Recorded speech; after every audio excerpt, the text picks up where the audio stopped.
I'll put a note up there. Will is working on it.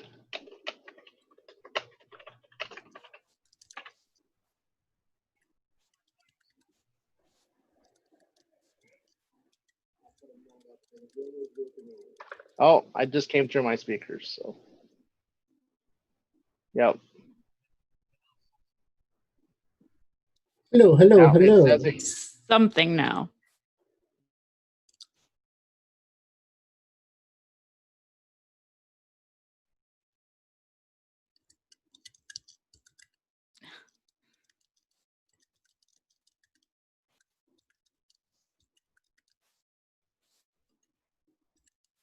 Stand by, he has it figured out. Someone should play the Jeopardy theme in the background. I would do the intro things, but as many times as I've heard them, I don't have them memorized. So.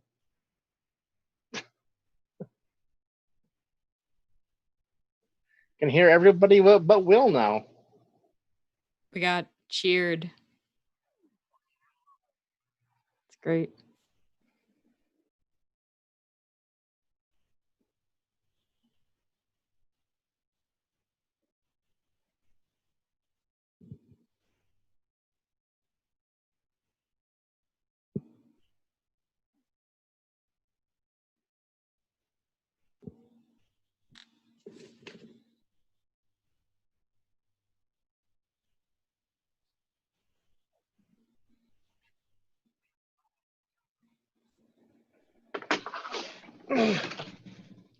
Shall we do let's read the player's handbook?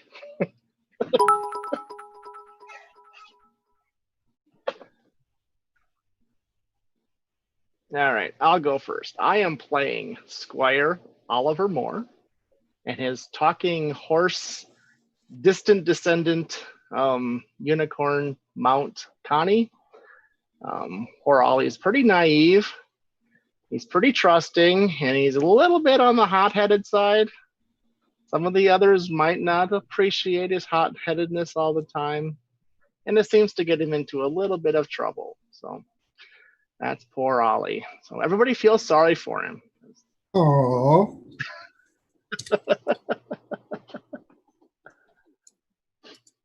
Somebody else's turn now. Go ahead, Wes. Oh, I'll go. Katie. I'm KD. I'm playing Ziara. She's a shifter rogue, and she has a sidekick named Ashido, who is a spellcasting fox. I'm Wes. I'm playing Ad Astra. He is a human druid. And he's just trying to get along. Everybody's cool.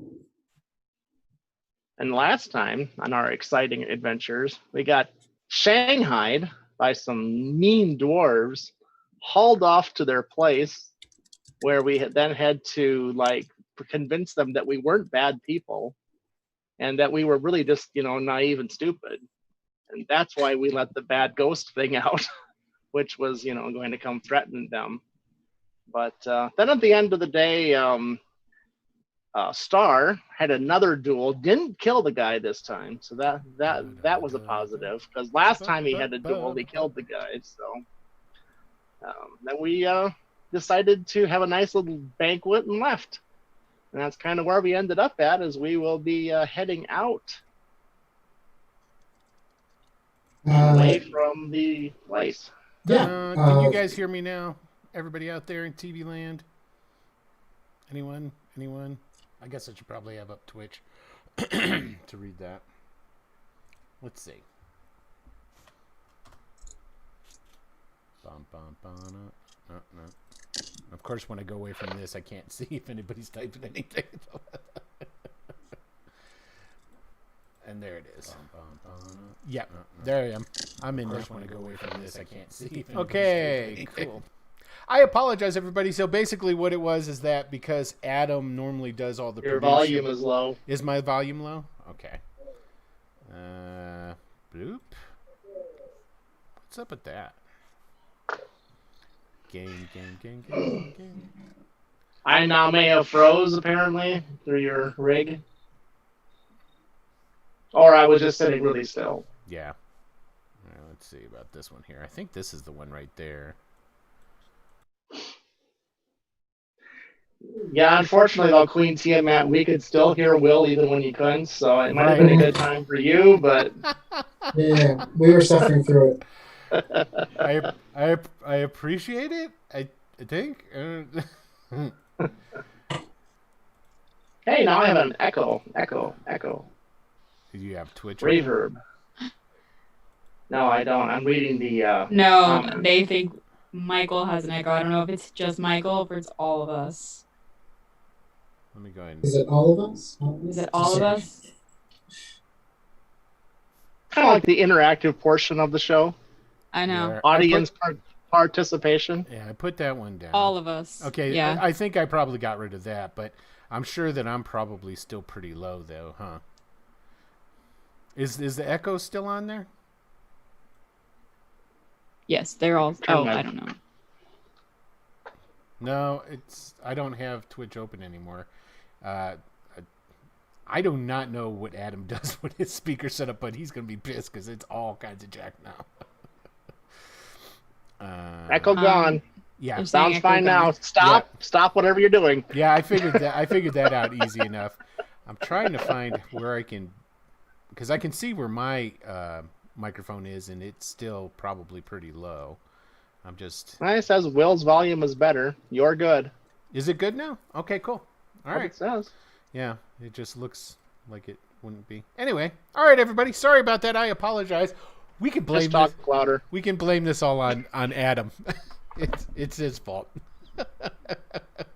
He's not here to defend himself. Exactly. So. That's the perfect time to do it. But no, basically what it is I just went in and totally trashed his audio settings. So he's got basically on two different separate tracks, you guys's, and one was. Anyway, I'm not getting into it. Doesn't matter. Anyway, hey, everybody. Welcome to Greyhawk Adventures. You heard everybody introduce themselves already. I won't go into any of that different stuff. But me, I'm Will DM. I'm the Dungeon Master. And we're here. You heard the recap. And basically what it is the reason you guys were taken, because I'm sure I was like half listening. But the reason you guys were taken away was because...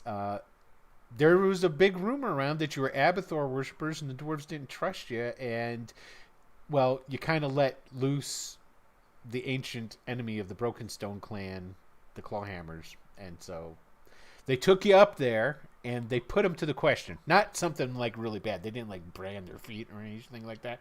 So, basically, Mora, a priestess of Cleggenin, basically just casted Zone of Truth, and they had a little conversation. And there it was. Everybody was happy. Everything was going along quite well. And there you go. So let's go ahead and get the show started, shall we? First off, let's go ahead and get some good groovy music going on.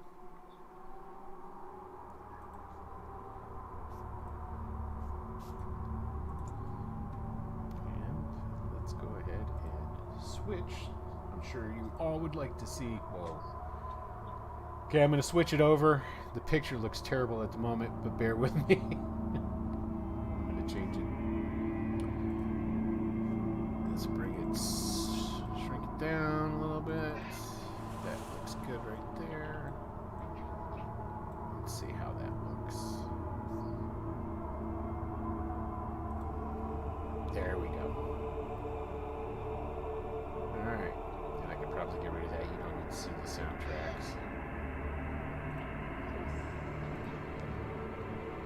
There we go.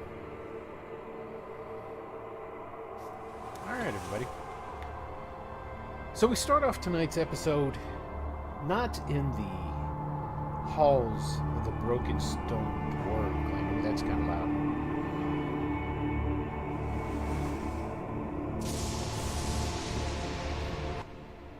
To be fair, I it can't did hear start you out at all. very quietly. It did, didn't it? It did start. Yeah, it started Oh. very quiet. And it got Okay. louder. We do not start the story in the halls of the Broken Stone Dwarves. The image fades in on a clump of woods. We're seeing it from an aerial view as it's coming down through the clouds, and it's nighttime, or it's nighttime, but there's stray rays of moonlight coming through the cloud coverage. Clouds are not 100% blocking it out, but it gives this clump of woods a shadowy image to it. The woods themselves are not a huge, sprawling forest, but one that would be, well, the size of an extremely large park.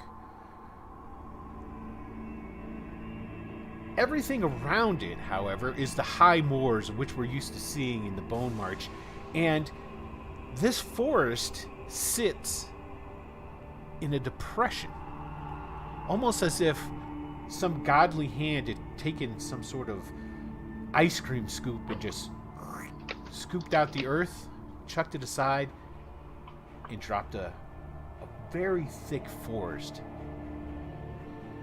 The image goes closer, comes down, zooming in from up above into the woods. What little bit of moonlight that we saw dancing along the leaves and the tops of the canopies of the trees is gone. It's almost as if complete darkness, but you do see the darker shapes of trees moving past, just a darker shade of black over blackness. It zooms in through this. We're hearing the rustling of wind through trees and branches. And as the camera is moving through this inky blackness, up above, through the trunks and the trees and the branches and the foliage, we start to see a glimmer of light, greenish light. The camera moves closer, and as it gets closer, the trees start to thin out. The trees here, though, are large trees, big, thick trunks. And we stop for a moment looking at one of these trees. A small speck of green energy starts to emanate on the trunk, and then it spreads. And as it spreads, through the trunk steps out through the energy an old man. Old, long white beard, long white hair off of his balding head, carrying a gnarly oaken staff, and dressed in dirty patchwork robes. He looks every bit your stereotypical old druid. As he steps out of the tree, he starts making his way towards this light source, and we come to see, as the camera shifts and follows him as he walks towards, there is a circle of immense granite standing stones in a clearing surrounded by these large trees. Because there is a little clearing here, there is a slight deviation in the canopy coverage, allowing rays of moonlight to come down into this clearing. And in this clearing are three, thanks Wiley for hosting, we appreciate that, are three other individuals who appear to be waiting. Now, I'm going to put you guys on the spot. I did give you some of your homework as far as who and what these people are, but I didn't tell you you were going to tell us what your druids looked like. So, KD, why don't you explain what one of those individuals that's in the clearing looks like?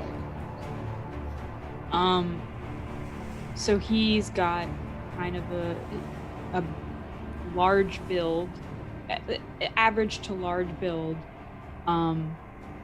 with like a what do you call it? A tank top, but like you know, like the typical druid garb tank top, like it's made of buckskin or some shit like that. Yeah, okay. Yeah, exactly. He's got a big old lion tattoo covering this entire arm, and some other tribal looking tattoos on this arm with long shoulder length hair, almost like a mane. Okay. And what's this individual's name? I believe it's pronounced Roke. Yep. Roke. Roke is one of the druids of the Circle of the March, an ancient druidic circle in the Bone March. They precede when this area was even called the Bone March. One of the other individuals is, hey Wes, why don't you go ahead and tell us what this other person is? His name is Thorn Trunk, and he is a burly, like 6'4", just kind of rugged individual.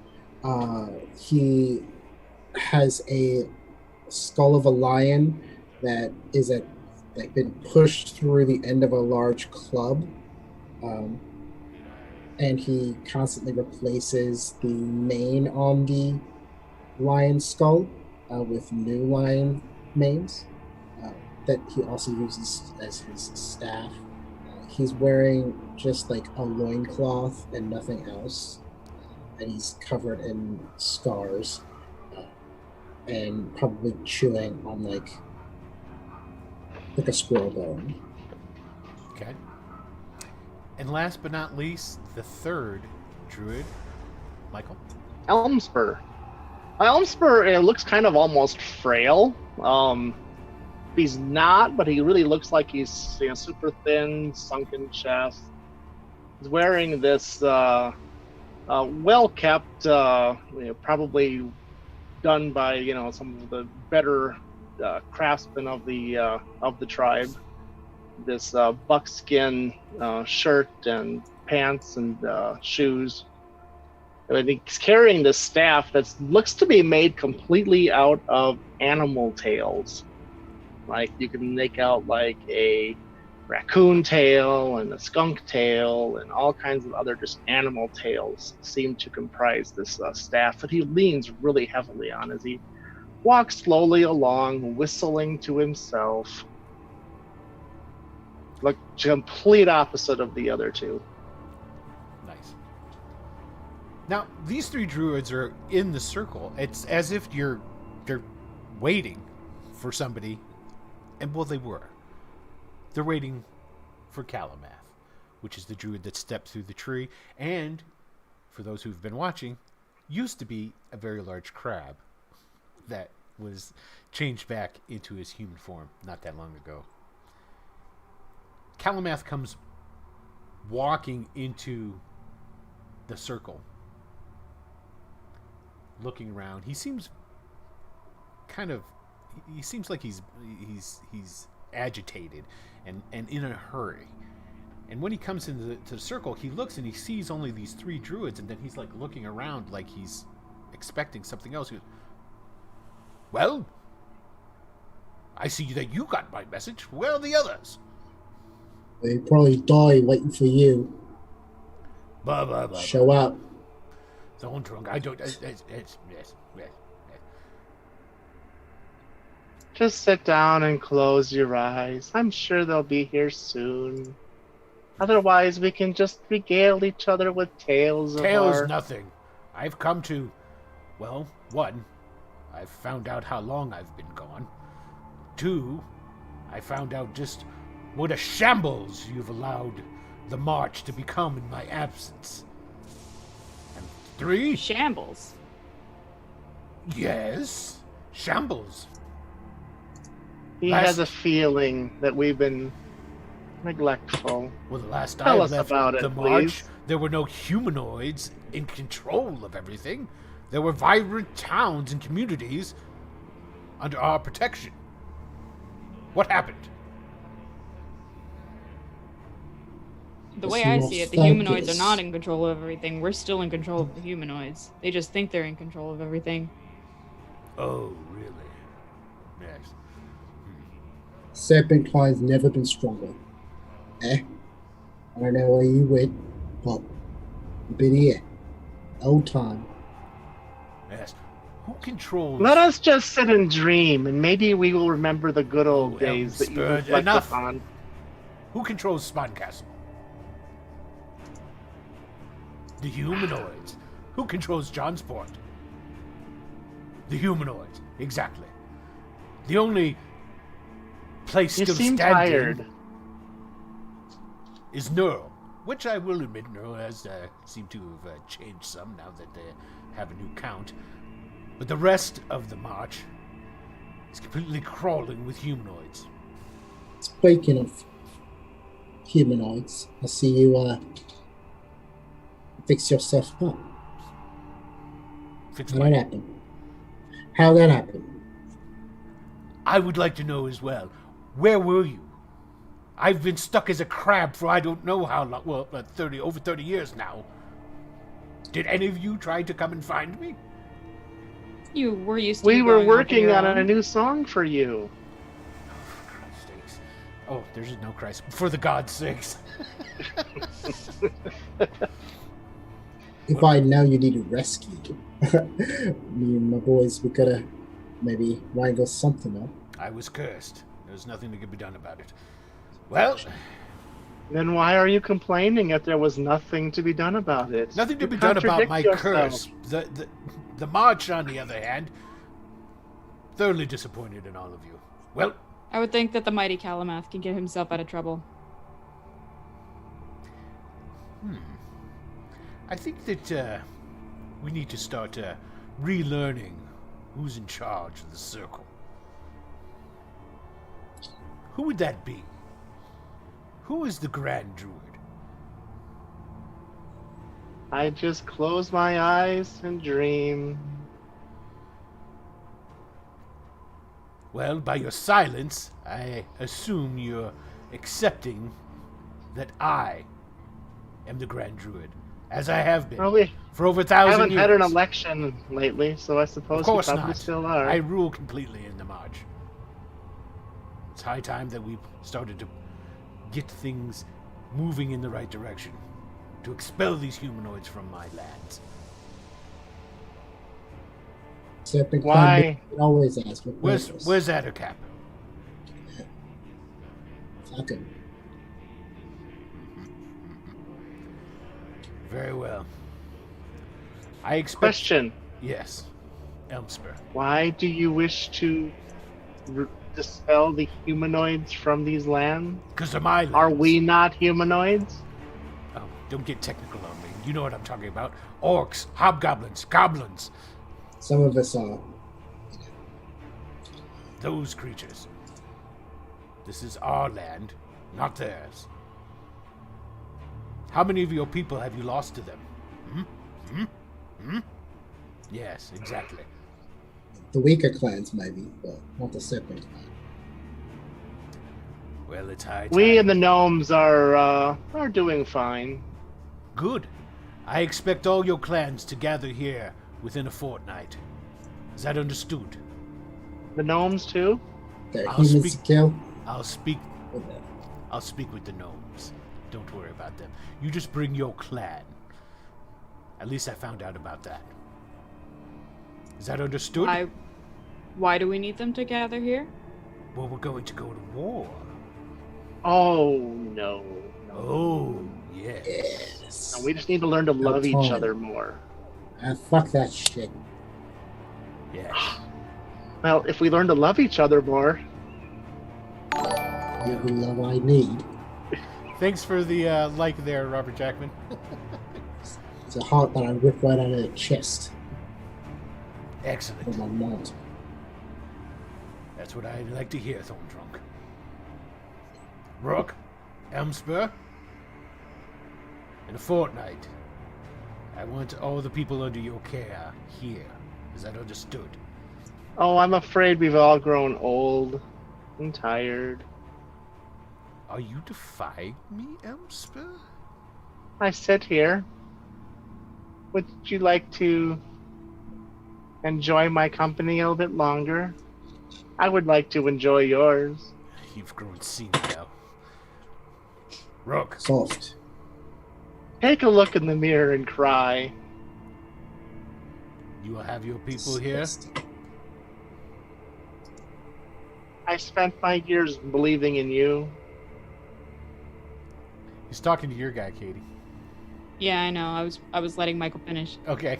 He's not going to finish. You're going to have to talk I'm over not that. gonna just interrupt me. We're born fighters, but we're not violent people. No, we ain't. Violent times call for violent action. Don't you want the march back in our control? Don't you want the humans to be able to live peacefully in their villages, in their towns like they had before? Never again will we give up our protection of the march, like we did to those fools from down south that came and settled Spine Castle and Johnsport. Thank you for the cheer, Wolf. We appreciate it. Let's see, 200. What did that put it at? He doesn't have that on here, does he? I'll have to take a look on the faces.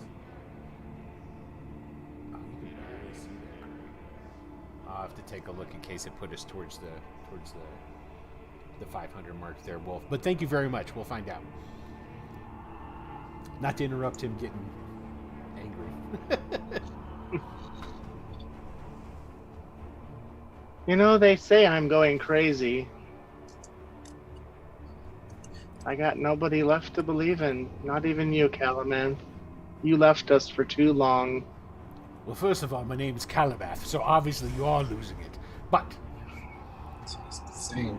I know I can depend on you, Thorntrunk. What about Rook? You seem to have... has Cat got your tongue? We'll be there. Excellent. Very well. Maybe we can find you somebody to love. Elmspur? Somebody can love Galamath. Yeah. That's funny. Just do Thorntrunk, Rook, you can leave. Elmspur, we need to talk about your We need a future spy. in the organization. And as he says that, he pounds his staff on the ground. There's a little bit of a tremor and and then like green energy shoots out from where the staff hit the ground, out in streaks that go out into the forest. The light disappears into the shadow and the darkness of the forest, but then you start to hear like trees falling over and earth being upturned. The trees and the foliage start to sway, and into the clearing come walking these, walking trees come walking into the clearing. Oh, hi guys. Thorntrunk is gonna go to Elmspur.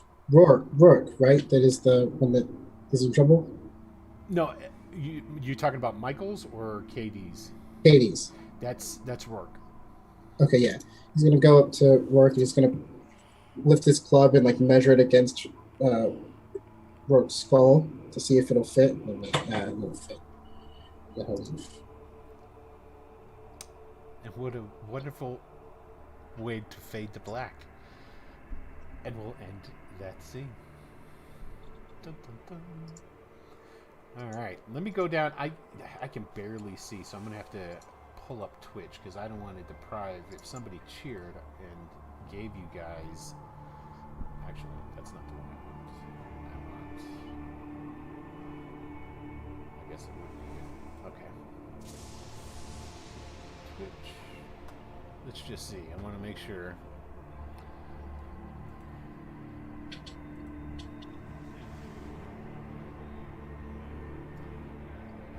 There we go.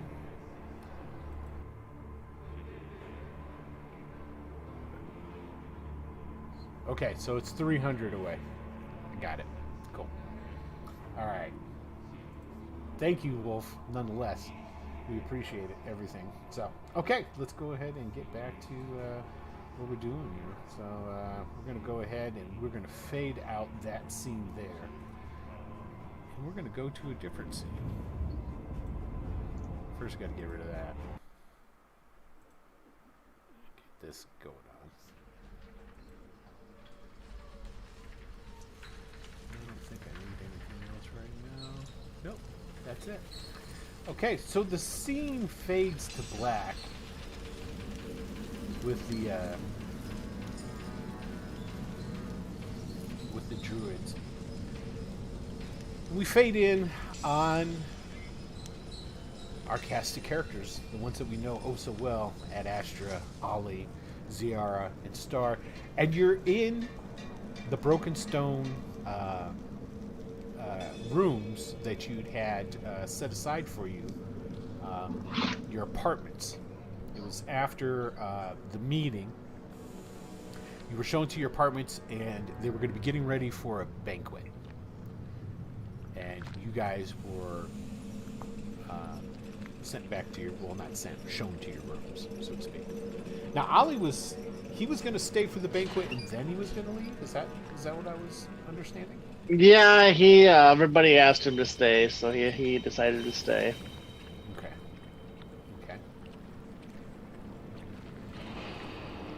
Okay. Yeah.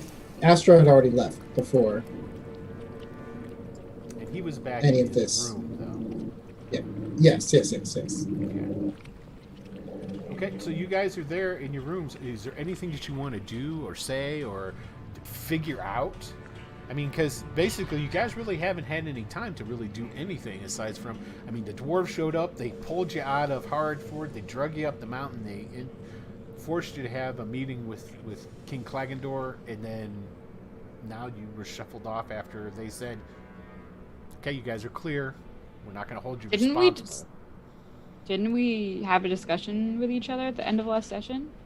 I don't know, did you? What'd you guys figure out? What were we doing? I mean, I think we just decided that Ollie was going to stay. I was confused. Yeah. That's what we figured out. I mean, you guys. But everyone was gonna come with him back to his cousin's place, his cousin's keep. What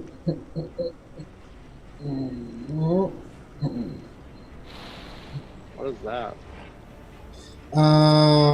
No, I don't think Astra agreed to that. I think after you were like, you had lied, like verbally. Lied? Out loud.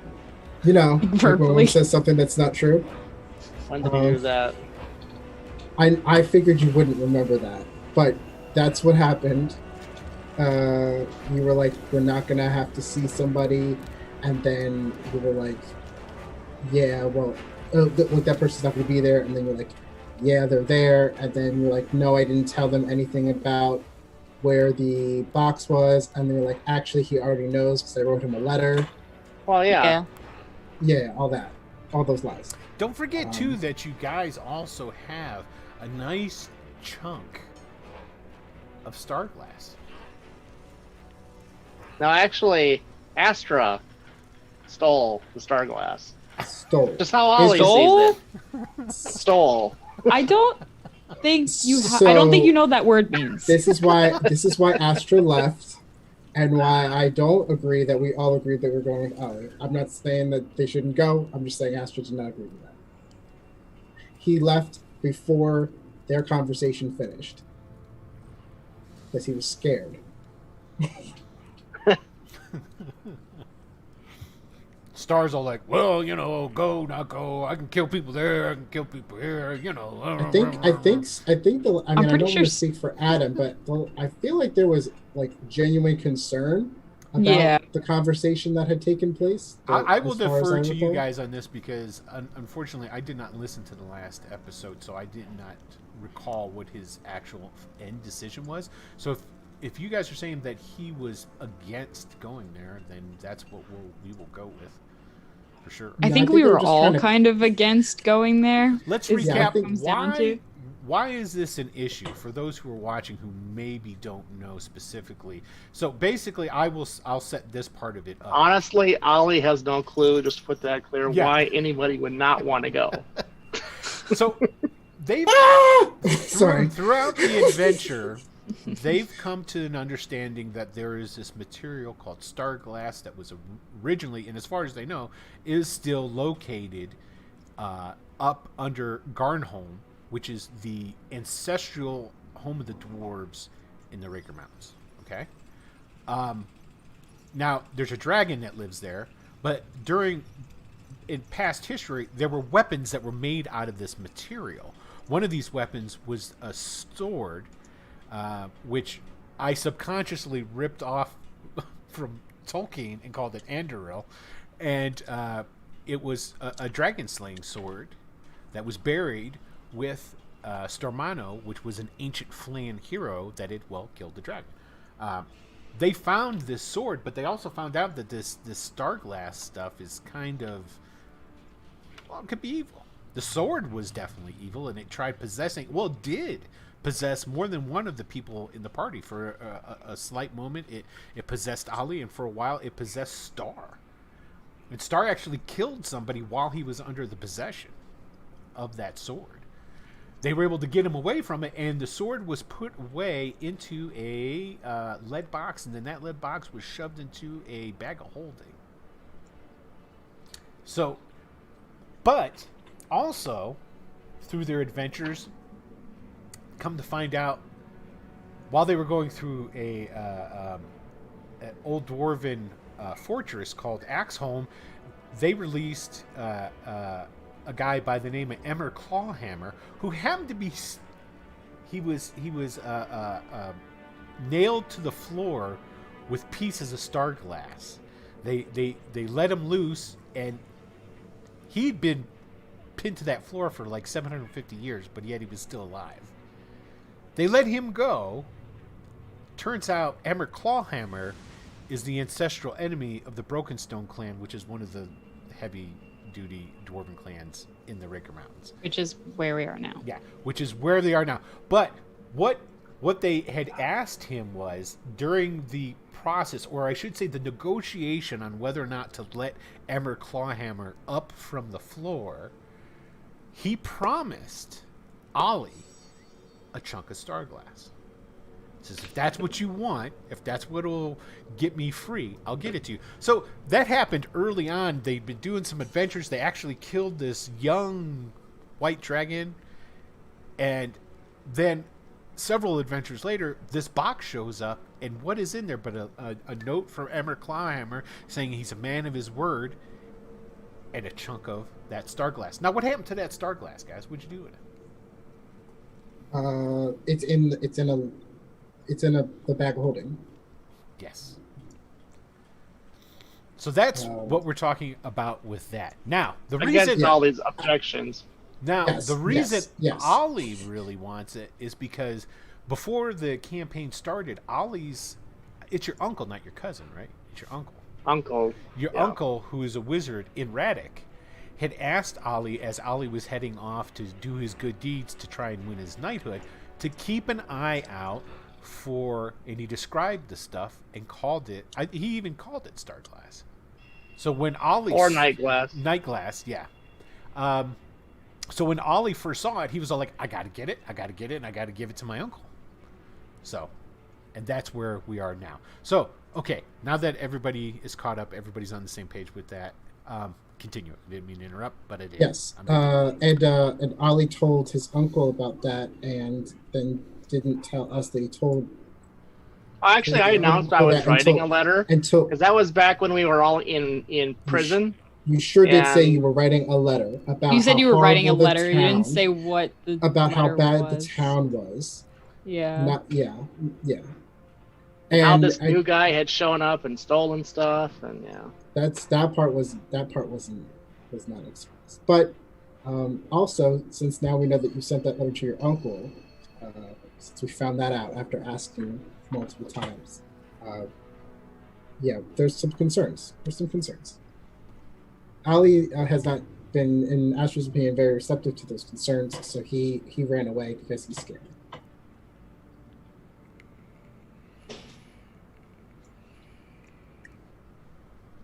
Well, Star will be like, well, I mean, Could your uncle come here? But they're under attack from gnolls. They need defense. They need someone to go protect them. Oh, that's right. Well, maybe we So I can need find to go protect them because it is my duty to do so. Maybe we can find another way to Radek. I mean, we don't have to take whatever that is that it's your brother, right? He's kind of a dick to you, that guy. But Yeah. yeah, I mean, He's the one who will say whatever it takes to get what he wants. well, why don't we just find a different way to Radek so we don't have to? Because I guess the main objection everybody has. God, I'm doing an absolute terrible star here, but the objection is nobody wants to just poof be in your uncle's tower because that's where we'll show up with this teleportation, right? I actually have no idea where. That's a good point. I have no idea where it would take us. But it's possible. All I know is what my brother said. So And he did say that. He didn't say that it would, but that's where he was teleported from a circle within your uncle's right. keep. I think the trouble was that we were unwilling to be entirely trusting of somebody who's so hell-bent on getting Starglass, which we know to be kind of like probably not a great thing. Well, I guess basically what it comes right down to, what is the next objective of the party? I mean, because literally the first objective that you guys had is you were hired by the Count of Neural to come up and protect Hardford, and primarily against that dragon that was causing all these problems. Okay, turns out it was just a young dragon, so you guys, once you tied it to the earth with Earthbind, you actually did make quite easy work of it. But now that's gone. I mean, you guys are still under contract, but I mean, are you gonna do that? I mean, Ollie he's duty bound to go back to protect his people, which is understandable. They sent word for him to come back. So, but what is the next step for you guys?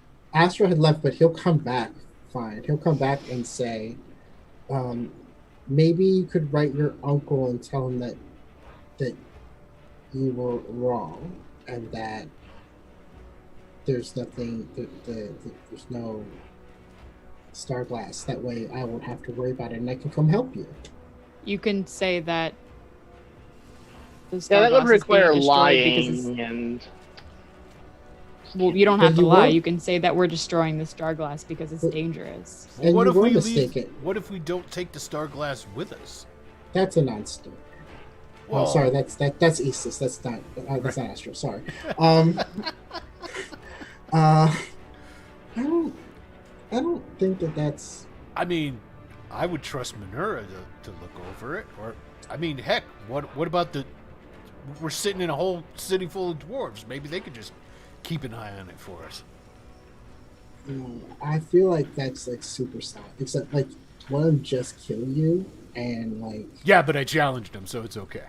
I mean, they brought me back to life. I am kind of tired still, but you know. Everybody, raise your hand if you've been possessed by the Starglass.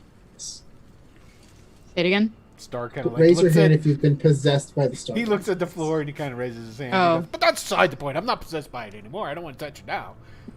Does Ollie raise his hand? Probably. I mean, he was definitely affected. So. Yeah, you do So- know that it had some sort of effect over you, so that's for sure. So when you raise your hand, I'd say He definitely knows. He definitely saw what it did to Star, but Ollie never really. He could only really hear it. He never actually was able to actually do more than put his finger on it and burned him away. So does he raise his hand?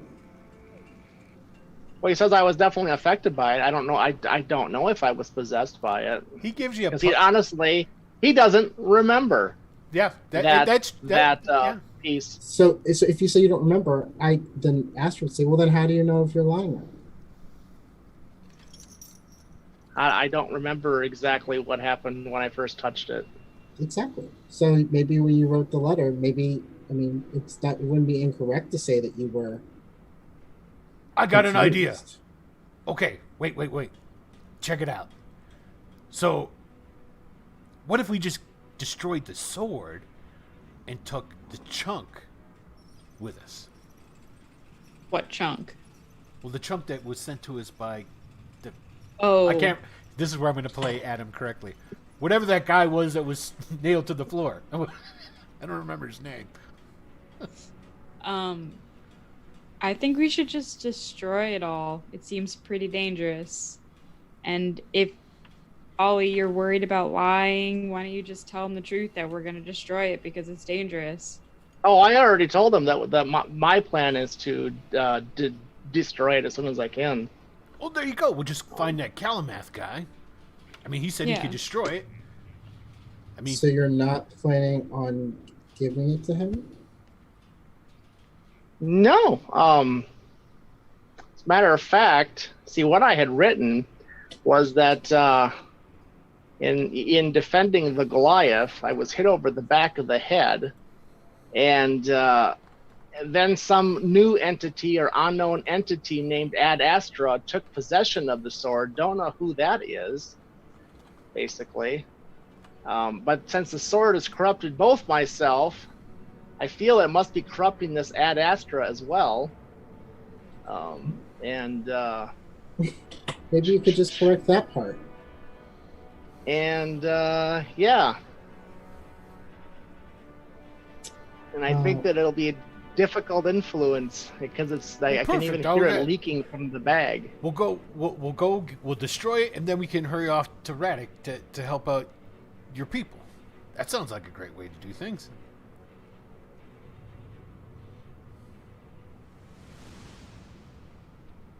Maybe. Okay. Well, I have to go no matter what, so that's what I have to go do. Right about then, there's a doom, doom, doom. Knock on the door.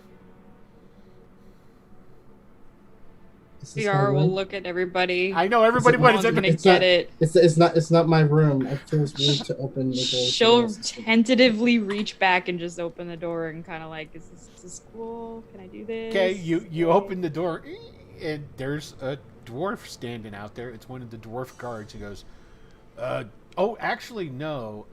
It's Rizard. You know what? I got to get Which one was Rizard? I got to get my... You know what? It's across the room. I've been packing stuff up, and all the game notes... My force powers aren't working. I can't bring it to me.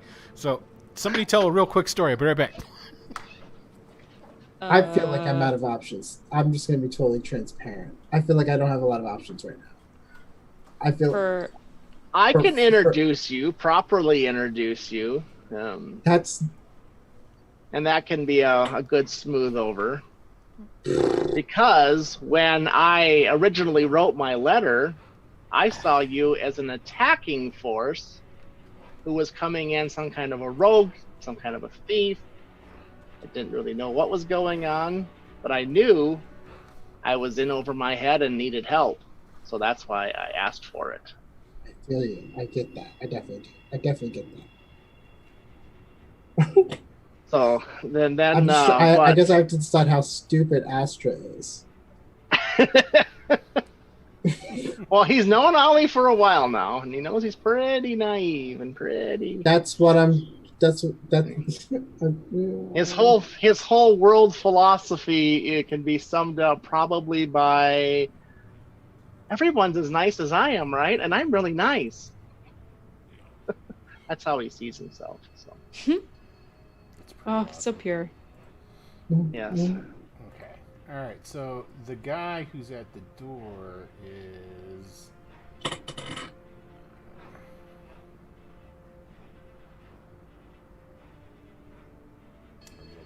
I open up the wrong thing? He opened the wrong thing. I think it did. Maybe he'll open the right thing next. Oh, you just jinxed it. You know that shit ain't gonna happen now. He opened up the next wrong thing. Let's see here. How many wrong things are there? It's kind of like that Price is Right game when they reach in and try to find the key, looking for that chip or whatever it is that says you win the car. I've got trying to win the car. In my notepad, I've got stuff in on the computer. Okay, here we go. Strazzard. Strazzard Glimmerstone. That's the guy who, when you guys were, the army came and got you, he was the nice dwarf that talked with you the entire time. The really nice guy. Yeah, when you guys were getting ready to see the king, Strazzard was the guy who introduced us. He introduced you and was sort of like your go-between. It's Strazzard who's right outside. there on my notepad. See that? Strazzard. See? There it is. Right there. So basically, the door opens up and he's like, "Oh, hello. It's time for the banquet." You guys haven't noticed, but you've been talking and contemplating things for several hours since they brought you back to your room. So Let's get them started. So all right, well, let's go do this dutiful obligation. Unfortunately, I seem to have left without my finer clothes. Oh, think nothing of it. Don't really have any. So. You're a man of action. The king respects that and doesn't. The clothes don't make the man in King Clagandor's eyes. Plus, if they're not your nice clothes, then it doesn't matter if you spill something on it. Ziara mutters under her breath, "Yeah, but they also just kind of took us and didn't let us take any clothes." Yeah. Yeah, that's true. They did do that to you, didn't they? All right, let's go ahead and we're going to get this set up here. Let me one up. Hopefully this shows up on... it shows up enough. Okay, so let me transition that, and then I'm going to set it up so that you guys can go ahead and, for one, see where the hell you're at, but for two, okay, there you go. You guys can go ahead and drop your tokens in here. So basically what's going to happen is Strazzard is going to take you through the halls and what have you of... I feel so small! The Broken Stone Citadel. Oh, look at... Yeah, but look at Tiara. Food now. Do they welcome Fox? Yeah, he can come in. I mean, they're not going to set a place for him at the table. Okay. Even though he's huge. Until I re-shrink him. There we go. That's about right. And let me grab Star's token. Just in case you guys want to start something. Gotta have tokens. Oh, look at Star's really small too. So Strazzard will bring you guys in. But as you're making your way through the halls, basically he gives you a quick rundown. So, just so you know, this will be extremely informal. You'll be dining with the king and the queen, possibly some of his most likely. Priestess Mora, and the top official or aide to the king, Old Man Clubber.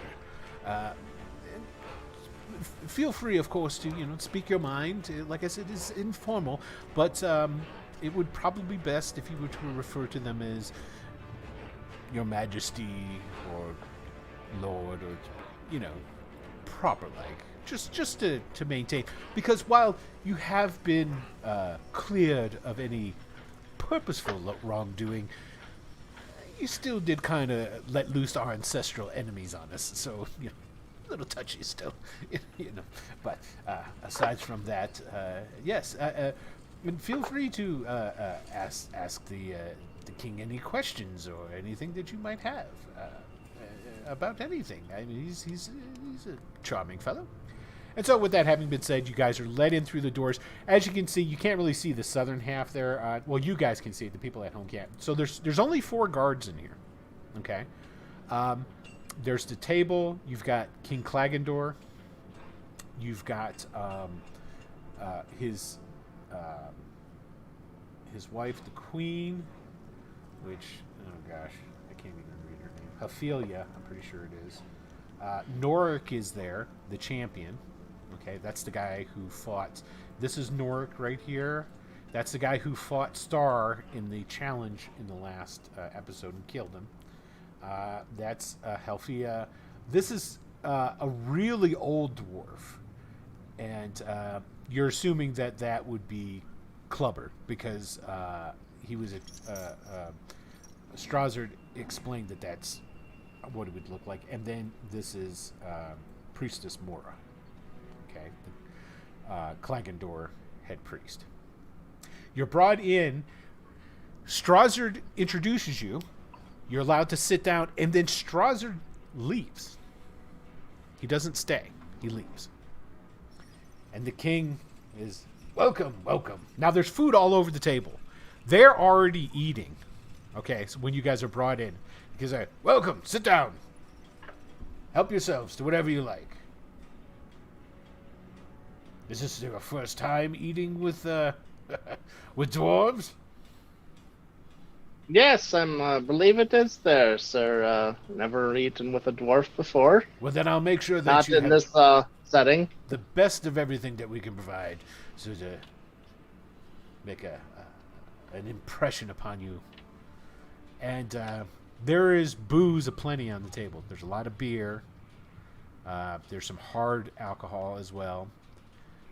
Matter of fact, as you look at the table, that's all that's on the table to drink. There's no water, no juice. Are there any cookies?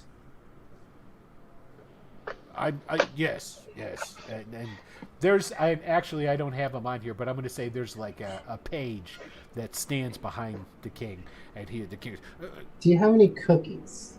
Get what was your name again? Astra. Mm-hmm. Yes, get some cookies for Astra. Any Dirty Dandy types? 13 just followed. Thank you, Dirty. We Milk appreciate too, that. please. I'm not allowed to drink any of this stuff. All of the dwarves, Sorry. when you say milk, go, "Brr, why do you need milk? I'm not allowed to drink any of this. Like I don't need anything to drink. Thanks. I'll We be could fine. bring you water if you wish. I mean, I That'll don't work. I don't want you to go thirsty. And bring a pitcher of water for Ollie, correct? Ziara's going to Yeah. be thanking everyone profusely to the point where it's probably going to get annoying. But also, like, she feels a little weird about asking for anything else other than what's on the table. So if there's, like, a bucket of ice, she's just going to fill her cup with ice and let that melt so she doesn't have to ask for water. Okay. Well, yeah, there's no ice. But there's a pitcher of water coming. So you can, All right. you can always just say, "Psst, hey." That's fine. So, Yeah. now, Star doesn't miss a beat. He says, oh, hey, thanks, sits down and just starts shoveling. Yes, Star's going to be shovel Yeah, food in his mouth. shoveling and drinking and what have you. So, matter of fact, I want Ziara and Star. You guys need to switch places. I was gonna say, I feel as like you we need started, to switch. yeah, as you started coming over to sit down, Star's like, I want to sit there Yeah, I had a feeling that was gonna happen. because he wants to sit next to Norik because Mm-hmm. Norik and him start talking about combat and fighting. Right. And they just go off into their own little world and talking about different things.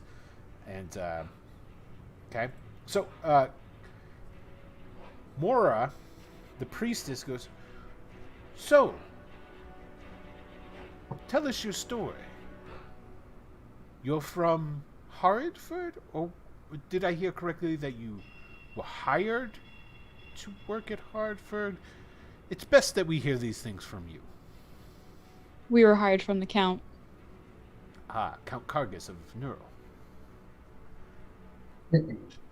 Are you mercenaries? Not exactly. I don't think I'm I'd on say a quest. mercenary. Oh, so you weren't paid for your duties. I was, but Oh, They killed things too. it seemed an efficient way to complete my quest. I'm sorry. I'm not meaning to call you mercenaries as a slanderous way. I mean, it's a noble profession, fighting for coin. I needed money. I knew a raccoon that once he was a great mercenary.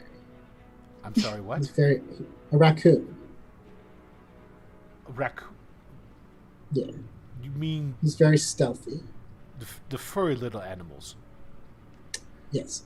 King Klagandor likes that and starts laughing pretty hard. Oh, you had a mercenary raccoon, did you?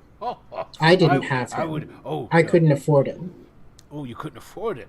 Yes. No. As I said, he was very expensive.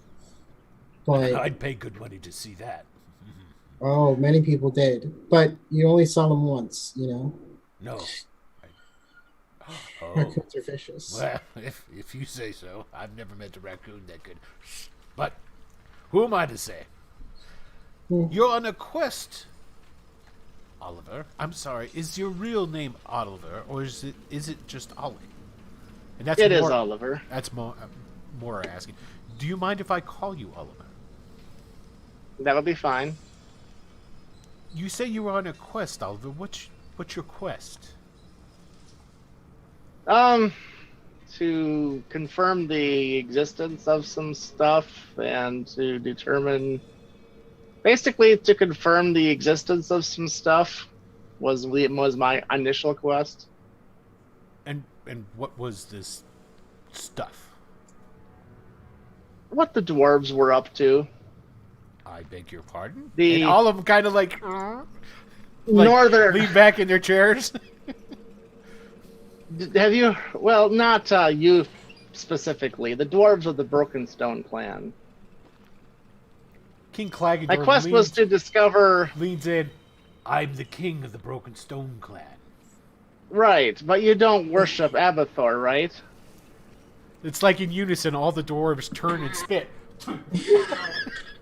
Right. So that part of don't. my quest, I've actually fulfilled. It originally was looking like you might have, because there was a someone dagger. put you on a quest to see if the Broken Stone worshipped Abathor? Who gave you such a quest? Now this is the king asking you. That was the Northern Arcanists. They were fearful. Those wizards that, in Raddick? The ones in yes, league were, with the black anvils. Well, that explains it. They were fearful that, but I think I found evidence now from yourself, of course, that such a rumor is completely false. Which is good, because at one time it wasn't looking that way. But why did they need to know this information? oh, I don't. I'm just a lowly squire. They don't tell me that kind of thing. I just get told what to do and I go do it. So now is it the Northern Arcane Alliance or the Northern Alliance? How's it? What's the full title of that group? Northern Arcanists. Northern Arcanists. That's right. Okay, the Northern Arcanists. Okay. And then I was also sent to locate some Starglass. They all weapons. Get it. Like from who? And once again for the Northern Arcanists, yes. All the dwarves found some samples of it and start murmuring. You found samples of it, did you? Where? Found some samples of it there in that. Do you have it on you now? Place where unfortunately we released your enemy there. That very very sorry about that. Didn't really understand exactly what was going on there. Thanks for liking the stream there, Rodney. We appreciate it. All of the dwarves at the table have gotten extremely serious. Well, we appear that we need to have a much more thorough discussion.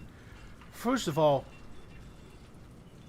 you found Starglass at Axholm when you freed Emmer Clawhammer.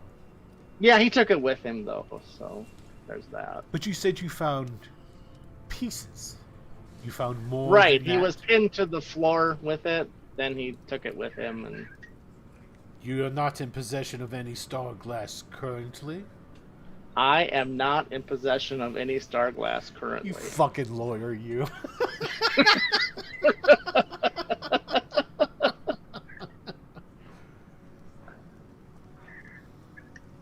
But you were sent by the Northern Arcanists to find out if we, the Broken Stone clan, the true kings of the Raker Mountains, and I don't know why. Abathor no, worshippers. I really don't, and I really don't know why. They sent you to find Starglass. Right. This is very as a favor. perplexing. That was kind of a side favor. I was surprised to find, Do you know what that- star glass is? it seems to be kind of dangerous. Kind of not a good thing to have around. The sword, for example, was very corrupting. I know that sword, kind of yes. addled my brain for the sword? a while. It was stolen from me. And Well, not really so much stolen. At first, I thought it was stolen. I kind of interpreted it that way, but turns out it really wasn't stolen. It was just taken for safekeeping. the priestess. And it was kind of one of those things that it was kind of confusing. I was really kind of confused because I could hear it talking to me all the time, and I just wanted it to shut up. And finally, it did shut up. So that was good. And quite frankly, it's nice not to hear it whispering. The priestess all the time. sitting at the table.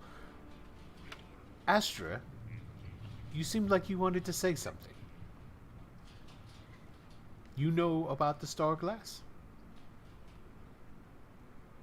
Oh, I'll wait.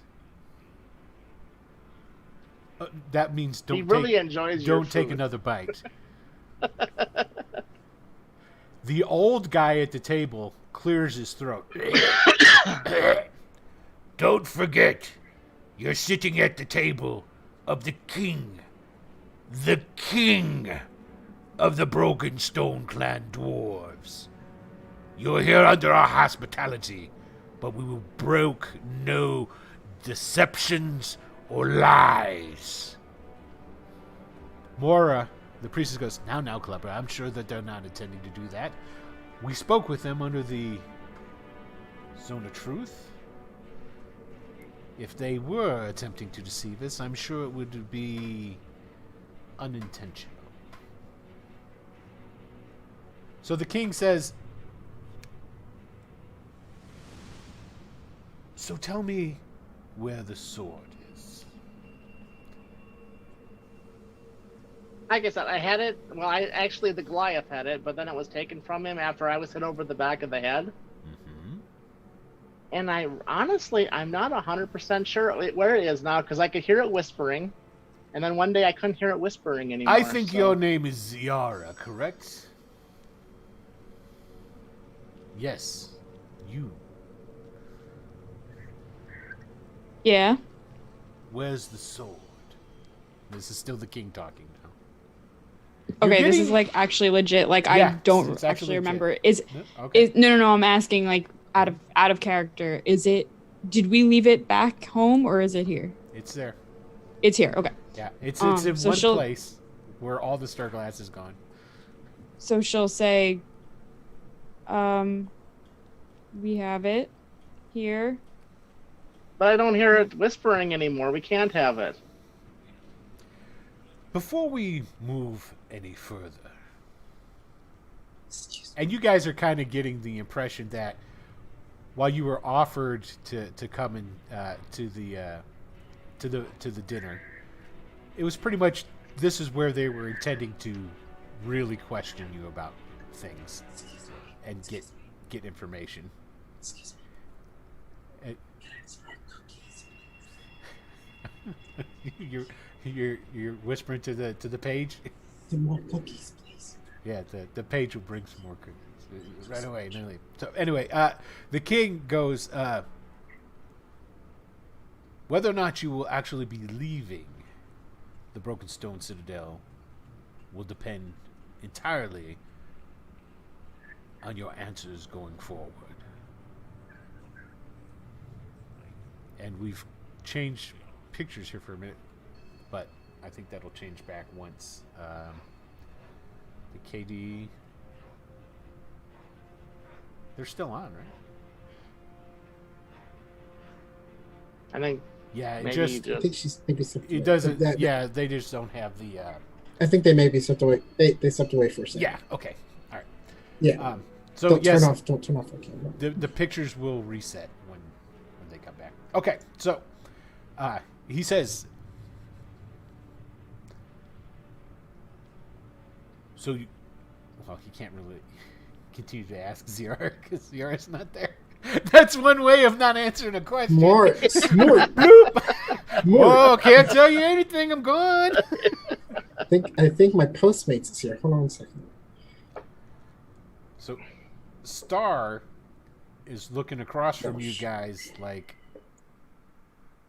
he's got the real obvious. He's not saying anything, but it's obvious that he's like going,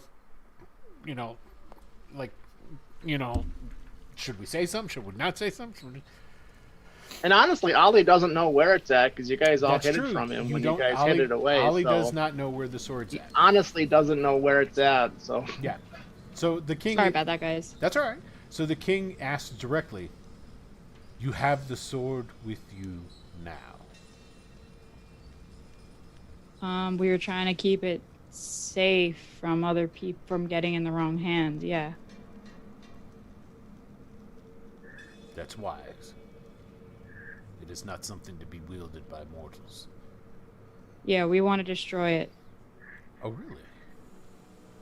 Well, not us, but we want to find somebody who will. we met a druid who said he could, but A druid. then he disappeared. What's this druid's name? well, he was a crab. But I didn't catch his name then. But I think somebody said it might have been Calmath. But like I said, he was a crab at the time, and then he disappeared. The dwarves all again. They're like, "Oh my!" They're like, I was like, "Calamath has returned, and you saw him. You said he was a crab." Yeah, he was a crab. Not just that he was grumpy; he was literally a big giant crab. Where did you But find he- him as a crab, and how did he get? Perplexing. Explain. We can get to that to Calamath here in a minute. You have the sword with you now. Well, we can't. Well, when he was a We can't let you Oh, go leave ahead. with that. But there's one good thing about this. We are in agreement with you. It must be destroyed. It's too potent of an item to be left wandering about. If one were to have access and one wanted to destroy it, how would you do that? I was just about to ask that. Well, we would put it into the furnaces. The furnaces? Into the The foinus. the furnaces. We would put Larry, it, Moe, and Curly run them. yeah. We would place it into the furnace at the heart of the Broken Stone Citadel. Is that here? Yes. It is Can I see it Of course. right now? Can we see the sword?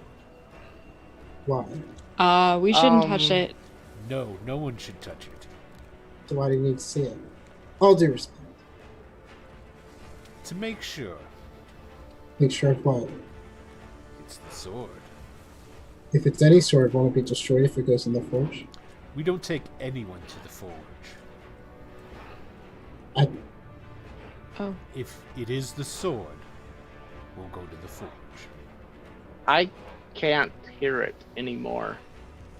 It's been nice not hearing it. If you're concerned about someone taking the sword, and he looks around at the other people at the Don't table. want to hear it. Ollie just doesn't want it to influence him again. Yes, because it possessed this one too. And he points at Star, and Star's like, hmm? He's got a mouthful of food. Well, it's like, gives an Adam excuse, and then, I feel like he would just be like, yeah, it really sucked. okay, that he can say that. See, that's what he would say. Yeah, it really sucked. All right. Kill the guy. You're dismissed, Oliver. We'll come from you as soon as we've taken care of this matter. If it displeases you to be in its presence, I understand. I don't wish it Someone to could just influence cast Silence or Sanctuary or one of those wizardly things. Those are very specific examples of spells, young squire. I do know a little bit of magic. And what level are those? What level are those? Are those spells? It's not spells that I can cast, but That's for.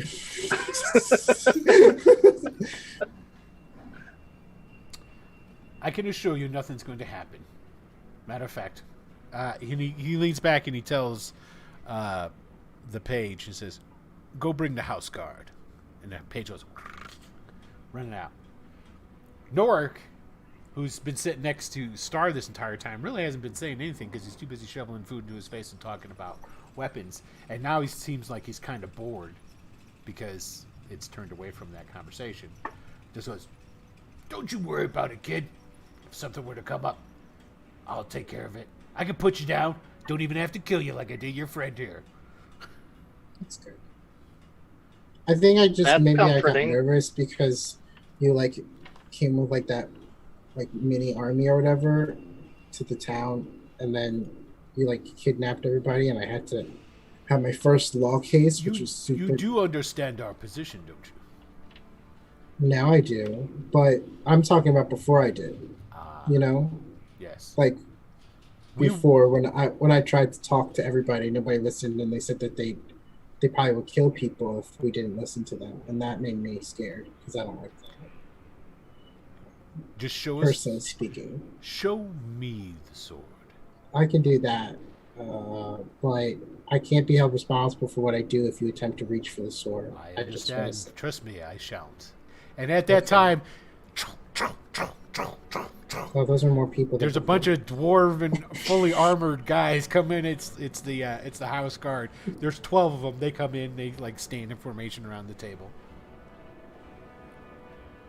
yeah, I'm not so much afraid of it like attacking me. I'm more afraid of it attacking me psychically. Why are you still here? Because there's nowhere for me to go. You can go back to your apartment. Go to your room. I don't think that'll help. Why don't you try it? Oliver, don't worry. You're in the presence of the Brokenstone clan. If the Brokenstone clan can keep you safe, no one on this planet can. This is the nicest Ollie. kidnapping I've ever been a part of. Go on, show it to us. And then There's we'll more conclude people in this. here than before. I thought you just said show it to you. I am the High King of the Brokenstone.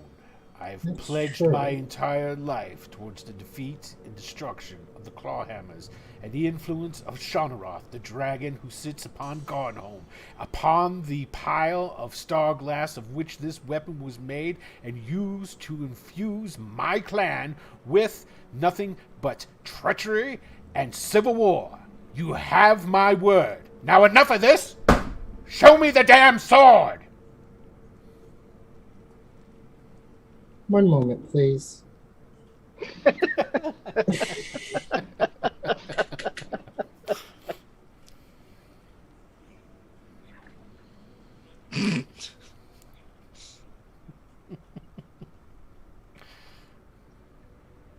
So you're lighting up before you show it to him. I understand. You gotta take the edge off, man. I take my ring off and I separate it into its 4 parts. And I put it on the table and I spin. And across the walls and the ceiling, it's like one of those planetarium lights. And I like spin the ring and I say,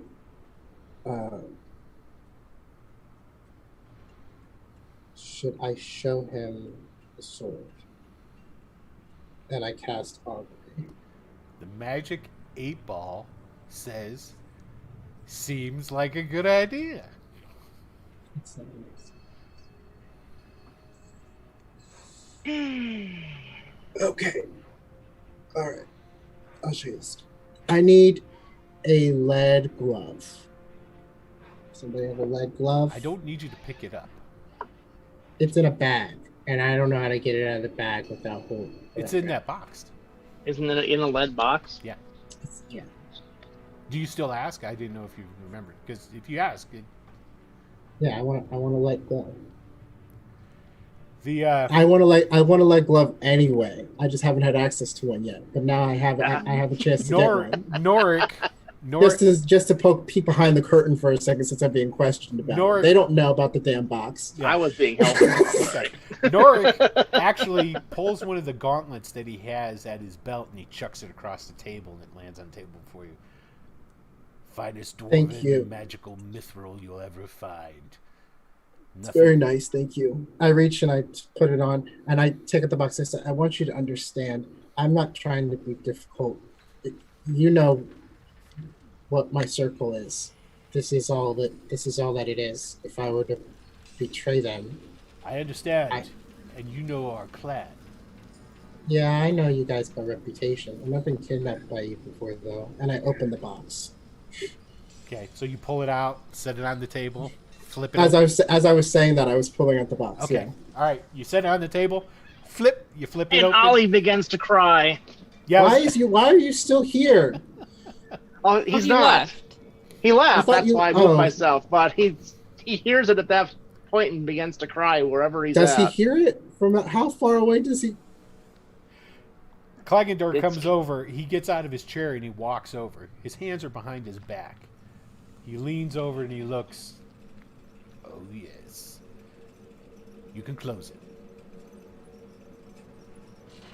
The meal can wait. I take the glove off and I take the glove off and I put it in the bag as well. Roll me a deception. Hold on a second. I'm not going to put it up to him noticing anything. Just let's see if Noric goes, "Hey!" Fine. So I have a D6.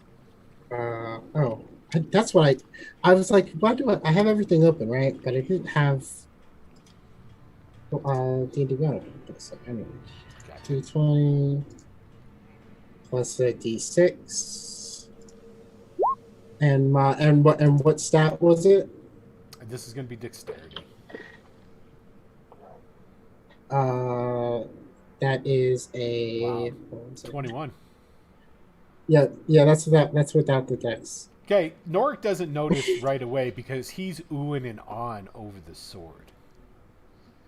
And not like ooh, and he's like his hands are stretching out towards it or anything like that. It's just all like all the dwarves in here go, oh, Plus 3. So, and then once King Klagendor looks down and he sees it as, close the box. We'll have to wait for dessert, my dear. And he's shouting over to his wife.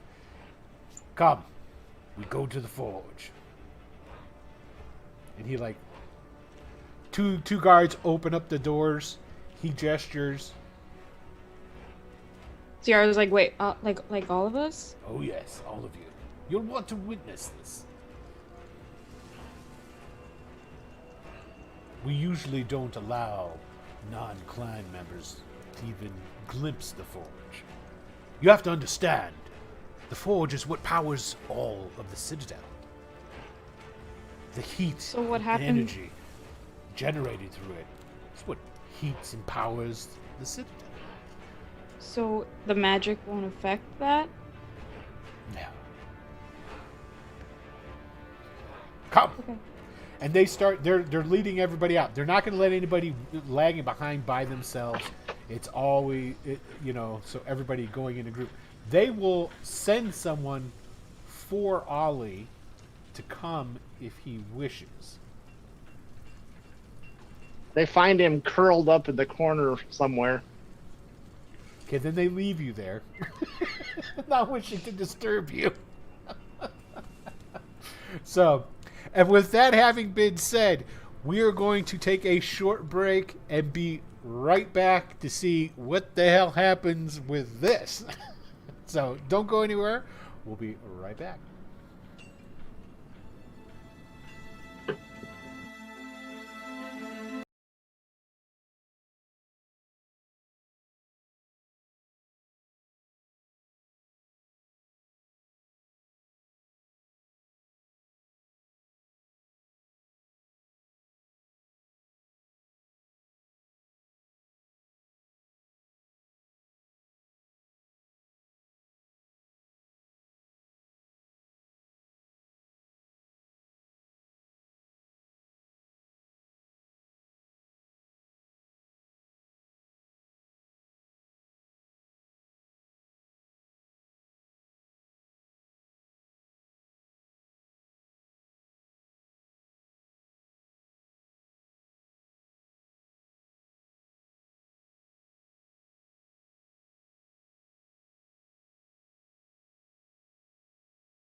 Hello, we are back. Thank you for waiting. Let's get started, shall we? Okay, so you guys are led out of the feasting banquet hall, dinner hall, whatever you want to call it. Marching along with this group of dwarves. They take you through some rather large and they're not opulent, but they're large hallways. And they're going this way and that, take you through a set of doors. The twists and the turns are hard to keep track of if any of you were trying. Not impossible, but if you want to, you'll have to make a roll. Now, Ollie's just being supported by the guards who were sent to collect him. Gotcha. He's not really paying much attention. Okay. Yeah, Astro will want to keep track. Okay, so what I just need you to do is just give me a basically a wisdom saving throw is what I'm going to say. Ziara's gonna try that too, if that's cool. Okay. Mm-hmm. You both can. Yep. And I'll have Shido do it as well. Wisdom save. Mm-hmm. I'm gonna have to roll offline. That's okay. Just tell me what you get. Oh, look at that. Ziara is down. You can remember. Cool. Yeah. 24. Okay, all of you guys actually remember. The twists and turns. You make up a little song or something along these lines. But you're taken, and the halls that you're in go from these large, they're not opulent, that's the wrong word. They're basically, and not foreboding either, but cavernous and impressive in a stark kind of way. These hallways then lead through, you go through solid, now remember, all the doors in this place are stone. You go through some double stone doors into another passageway. This passageway gets smaller, and it continues on to this way until you're basically only walking in a hall where you can be basically two abreast. Ends up leading to a final door, which is only a single door that is locked. The king himself goes and pulls out an iron key from within the folds of his clothing, puts it in, mumbles a couple of words under his breath, turns the key in the lock, and this stone door, which appeared to be nothing more than just blank worked stone, you see a bunch of runes light up in this glowing light blue energy and then fade away as he unlocks it. That door is opened and you go into this chamber which has some winches and a platform that has like a gate and a railing on it and chains connecting to this platform. As you come up to this platform, you notice that there is a cutout in the stone floor in which it sits in perfectly. Everyone is led upon this, and one dwarf is staying behind, and he activates some controls, and there's a shook, and then the chains start. It's like an elevator, and it starts descending. Lights on the actually not on there. Mora casts a light spell on a piece of the of this. It's almost like a dumbwaiter or something along these lines, so that those who can't see in the dark can. And it starts going down this shaft. Now the shaft in which it's in is exquisitely carved in the fact that it is precise, that the space between the lowering elevator mechanism is roughly only about an inch all the way around. So it's not like you can look out and look down or squeeze through or anything. You go down for roughly about 10 minutes of this and just going down this shaft. When the elevator bucket thing comes out of the ceiling, and you come out into this extremely large room. It is hot in here, almost oppressively hot. So much so that you think if that you were to fight in this room for over 10 rounds, that you would start making not Constitution saving throws because of the heat that comes to your mind. In the center of this room is a squat. It looks not so much like a forge, but like a kiln. If anybody's familiar with the clay ovens in which that they would make heat pottery and things along these lines. The color of it is a dull gray, and it is roughly about, well, let's take a look. You guys are there. You see the map. Transition over. Yes, unfortunately, everyone there at home, I didn't anticipate this actually happening, so I didn't have this map prepared. So you are getting treated to a wonderful map of my own design, and of course I forgot to when I was designing it, I drew a door, and I didn't need to draw a door because the only way it appears into here is this platform that you are lowered down on, which is right here. Basically, that's, yeah, baby, look at that. You don't get any better art than here. So let's see this, 5, 10, 15, 20, 25, 30, 35. It's roughly 40 by, what is that, 60 or 40 by maybe almost 80 feet. It stands roughly 10 feet tall. These lines that are you see moving out from it, these are like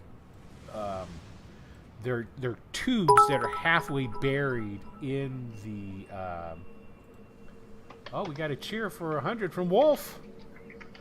Thank you, Wolf. We appreciate that. That's only now 200 away from them being able to get a hero point. With that cheer, they said this map is pure beauty and perfection. It is pure beauty and perfection. It's great. You're correct. So, the tubes and the kiln itself glow in like a faint orangish golden color. Heat radiates off of it. At the front of it, right here, there's a door made out of the same material that the forge itself is made out of. These circles with my fantastic quick rune drawings, these are 4 circles in the stone floor, inlaid with silver, and they have these silver runes on them. Then, and I didn't draw this either. I'll do that right now. Right here, in front of the forge itself, is a, wow, that's the most fucked up anvil I've ever seen in my life. Is an anvil, which has smaller tubes running from the ground to the forge to this anvil. The anvil itself is glowing with that same orangish golden color. Well, it looks like we lost. Did we lose the map? Oh, I see what I did. That was my mistake. It should pop back up here in a second. Uh-oh. I'll be right back. Oh, okay, that's what it was. Oh, you guys are at a place. My bad. Why is it not showing the map?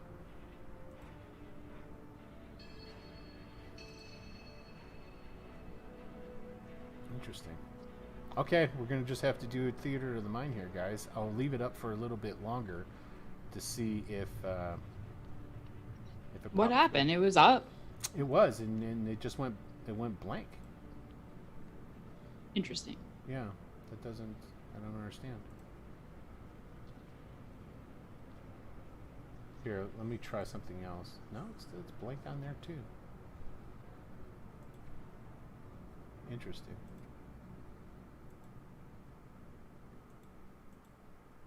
I guess. You know how it is, when it rains it pours. So I'll do it this way, since we don't need to just be looking at those big old blank black squares.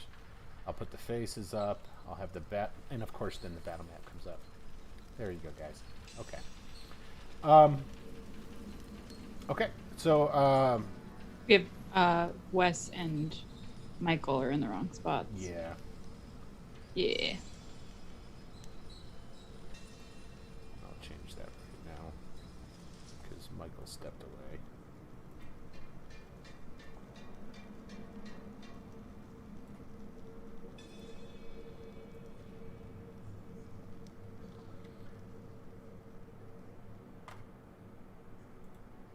Ta-da! All right. Okay, and as you guys enter into this room, the king comes walking forward, and I want you guys to also go ahead and drop your tokens in there. I can't. Oh, okay, I'll drop it for you, and then I remind me, and I'll move it for you as well. You can tell me where you want to move around.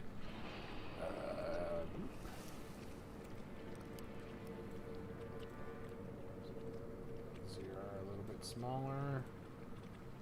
Shido. There we go. Okay.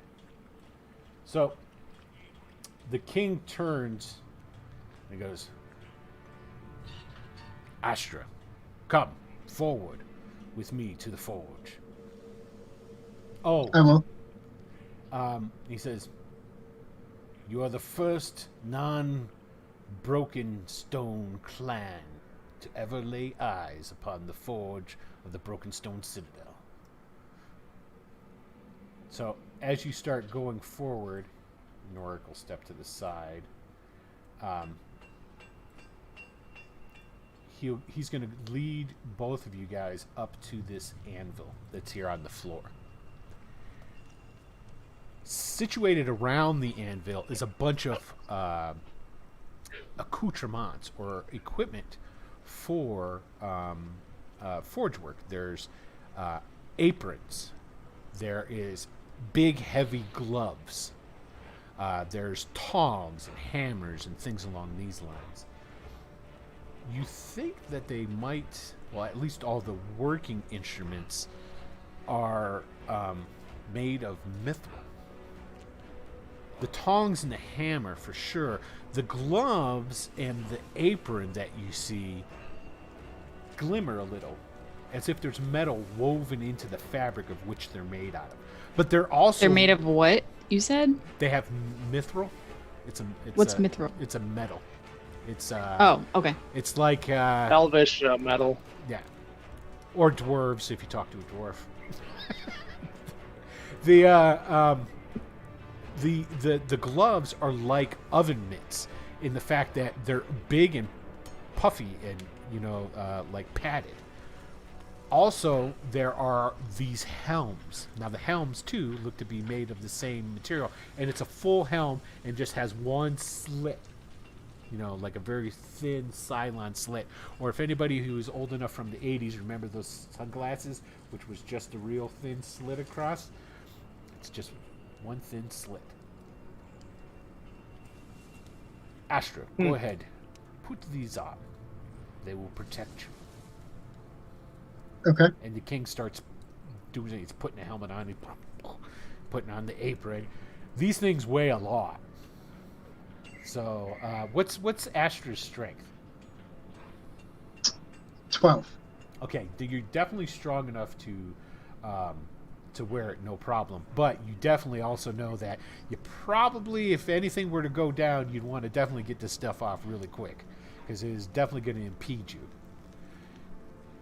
Okay. He goes, I cannot leave the door to the forge open for very long. The intense heat and energy that is built within there is too strong. You will have to take the sword from out of the box first. Once the sword has been removed, I will quickly open the forge door, and you must throw it in. Is this understood? There are two. I have another piece of star glass. You have more than one. Yes, then you must hurry and throw them both in.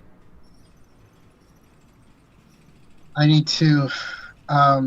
He'll take both of the boxes out, but he will then look at the king and say, I need to do something. And I'm going to burn one of my wild shapes, but instead of turning into an animal, the faint lines that extend from my throat and around my eyes that just look like faded marks, they're going to start to glow, and it's going to be like a pieces of light appear all over my body, and they're going to connect into a constellation that looks like a dragon. And I'm going to say, I am Ad Astra, druid of the circle of stars. I'm the wall that guards against forces beyond man's gaze. Servant under the second star, and scion of Ad Astra Aspera, the star through adversity. Be gone, remnants of calamity. And then I'll take the items out to throw them in. Okay, and as soon as you reach down, because they were both in boxes, so I'm assuming you take the boxes out, set them down, open them up. The boxes were already down on the ground. As soon as you pick them up, the king pulls open the door on the forge. The heat and first of all, it's almost as if somebody turned on a floodlight, and it goes back, and everybody in there. It's sort of like from Indiana Jones when the arc goes boom and all the Nazis go oh, but they're not Nazis doing that. It's dwarves right now, and everybody shields their eyes. The wave of heat hits you like a physical blow. You actually stagger slightly as it hits into you. Okay. Go ahead. Give me a dexterity saving throw. Don't forget, you probably got hero points, don't you? I do. Okay. Uh,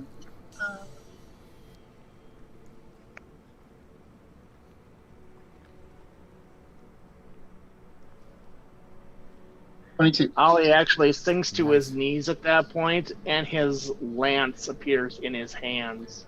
Oh, Charles is about to get serious down in the forge. Excellent. It's totally unconscious. It's just suddenly it's there. You chuck in the sword and the ball. Ollie, I need you to give me a charisma saving throw. As a hollering, piercing scream of agony is starting to pierce your head. Charisma. Oh, wow. 17. You succeed. God dang it. It is enough that it staggers you. Even to, say, like, down to one knee. I won't give any movement penalties. This is strictly flavor. And you like, it again, you get hit. Bam! With it. You have a feeling that if you hadn't have, well, in game terms, made that saving throw, something probably pretty bad would happen to Ollie right there. But as soon as you chuck those in, they just disappear in that light. The king pushes the door back to close it. And just as it gets to where it's going to meet flush and latch, there is a... Oh, look at that. Extort just gave you guys 200. Everybody gets a hero point. That took you to 500. Oh, Zerathon. Zerathon, yeah. 1,500. All right. That's a lot. Yeah, you guys got... Okay, so that's a total of 4 that you just got. Nice. Thanks. There is a huge, like, just explosion that happens inside the forge. The door that the king is pushing back gets thrown into him. It catapults him backwards. I need a dexterity saving throw from Astra. Damn, I just lost my motivation. I mean, my team together. I can roll it for you if you so choose. Yeah, I just don't have my stats. I have a +3 in dex for dexterity saving throws. You know what? I'm not going to roll it. No, let's put this onto one of your fellow compatriots. No. KD, why don't Do you you have roll physical me a dice? D20? No. Wait, what?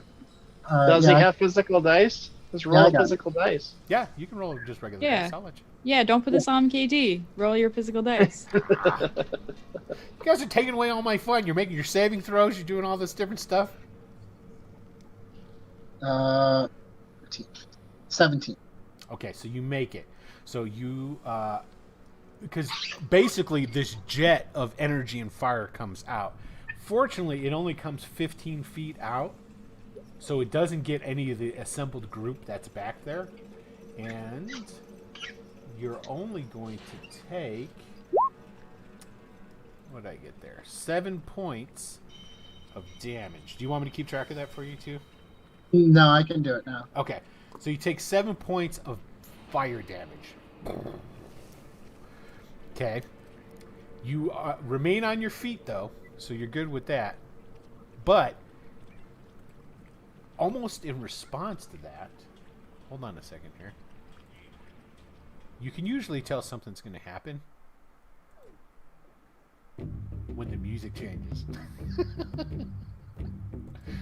Alright, here we go.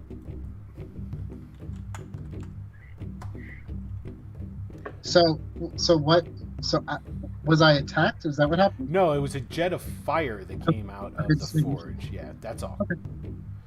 And let's see. Oh, come on. Really? That's all you got here for me. And again, I apologize, everybody. I did not have this map prepared for that. I really didn't think this was going to happen. But we're going to use these. We're giving a lot of positive feedback for this map. The map is badass. I don't care what anybody says. Okay. Like, Zarathon gave us that 1,500... for the map? Yeah, for the map. I love you, Zarathon. All right, so these shadows all bubble out of the ground as if they were smoke that just billowed up from the ground. And now, what we're going to do here is that... Adam's in the chat. Is Adam in the chat? Yeah. What's he watching us for?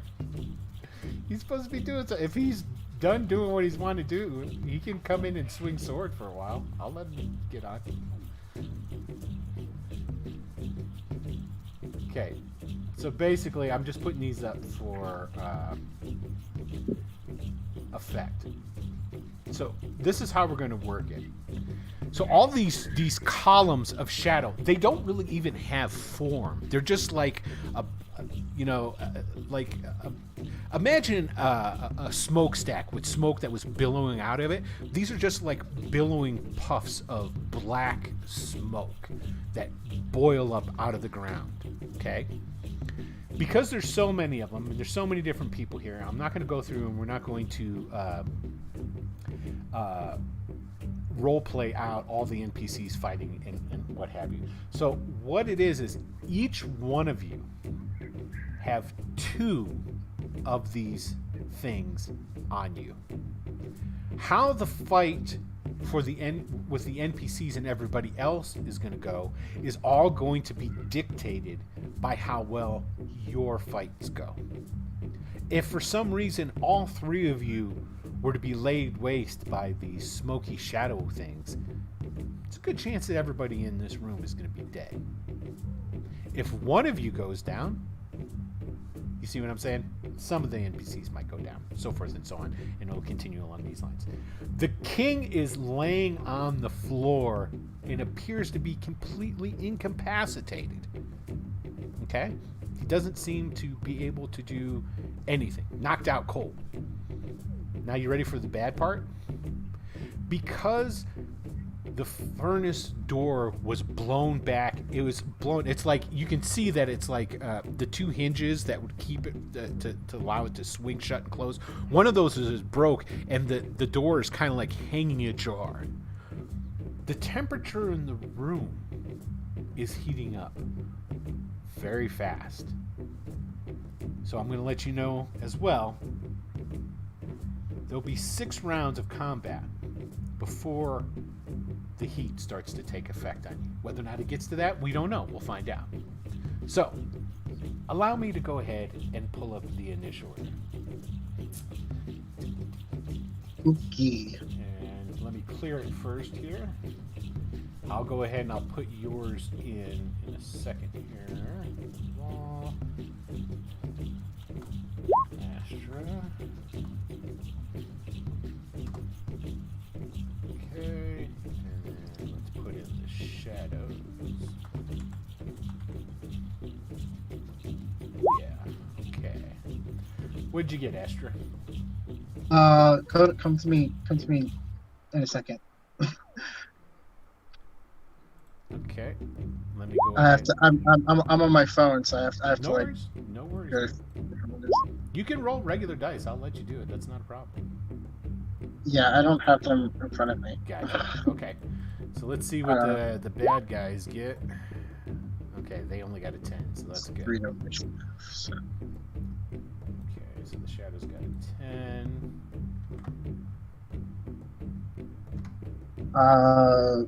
13. 13. Gotcha. Alright, let's go ahead and... Okay. Ashido. We're going to start with you. That doesn't usually happen. I Okay, know, right? he'll what do I got here? I'll do the let's try a lightning bolt. Okay. See what that does. That misses, I imagine. That totally misses. Yeah. Cool. Okay. Astra. So, can you describe to me what I should be seeing? Sure. A little bit? So basically what it is you have everybody they got off the elevator, they're standing around, they watched you and the king take this stuff over, the explosion happens, he gets thrown back, you move aside from this gout of flame that comes out of the forge, and then all these smoke pillars just rise up out of the floor. Now, there are smoke pillars by everybody. So when I was saying it's like each person has 2 of these on them, there's basically 2 rose up out of the ground right next to you. Okay. Then, and the closest one of them to me is how far away? Oh, they're right next to you. Like literally right next to you. In a line? Flanking you.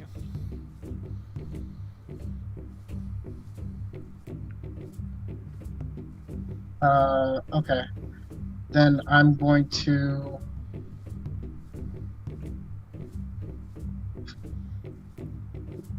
There's 2 in front of me and 2 behind me?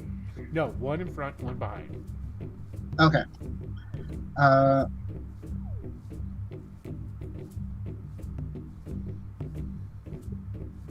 Then I'm going to...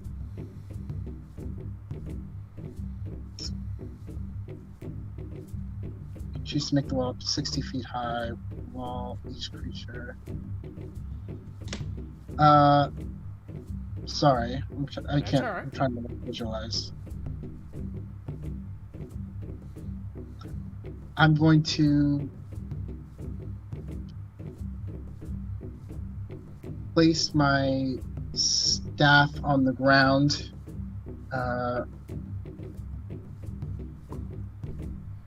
Behind, to the one closest. Do I get the sense that they came from the forge? No.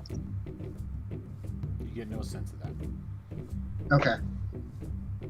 Then I'm gonna place my staff towards the one behind me And if it's possible, can I get? Oh, if I put a wall of thorns up, would it be able to intersect with any of the other ones? No, it's just going to be on somebody the else? 2 that are on with you. Each one of these combats are going to be individual combats.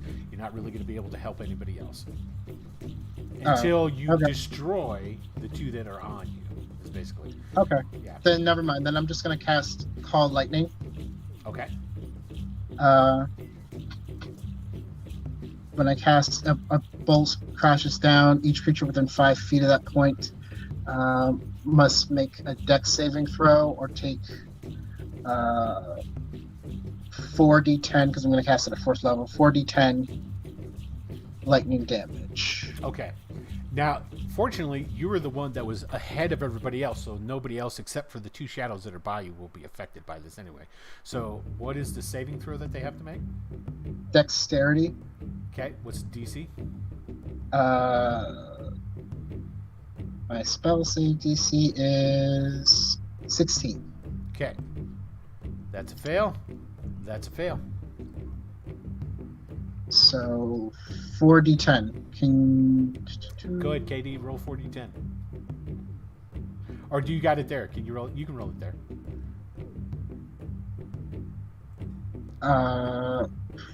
No, I don't. Do you need me to roll it? I can roll it. Yeah, can you roll it? 4d10, Yep. please. 20. Okay.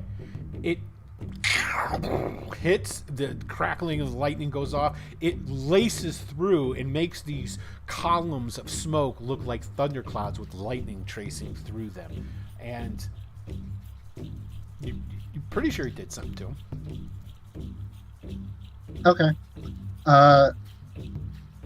Then with my bonus action, I'm just going to. Actually, no. Yeah, I'm going to cast Shillelagh on my staff. Okay, gotcha. All right, cool. Okay, Ollie, all hell has broken loose in the forge, my man. And the sword, though, has been destroyed, right? It was thrown into the forge, as far as you know. After it was thrown in, there was a big explosion, and then these shadows came up out of the ground. Ollie is quite elated then. He does drop the lance. You and don't then, hear any voices. I mean, you were mentally attacked. Very excited. He drops the lance and he holds up his hand, and his hammer, which he had left back in Hartford, suddenly appears, and he swings twice with it. Okay.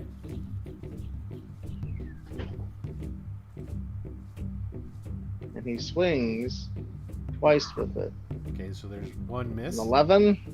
Yep. And a 19. Oh, that hits. That hits. For 8 points of damage. And that's the Warhammer +1. Okay.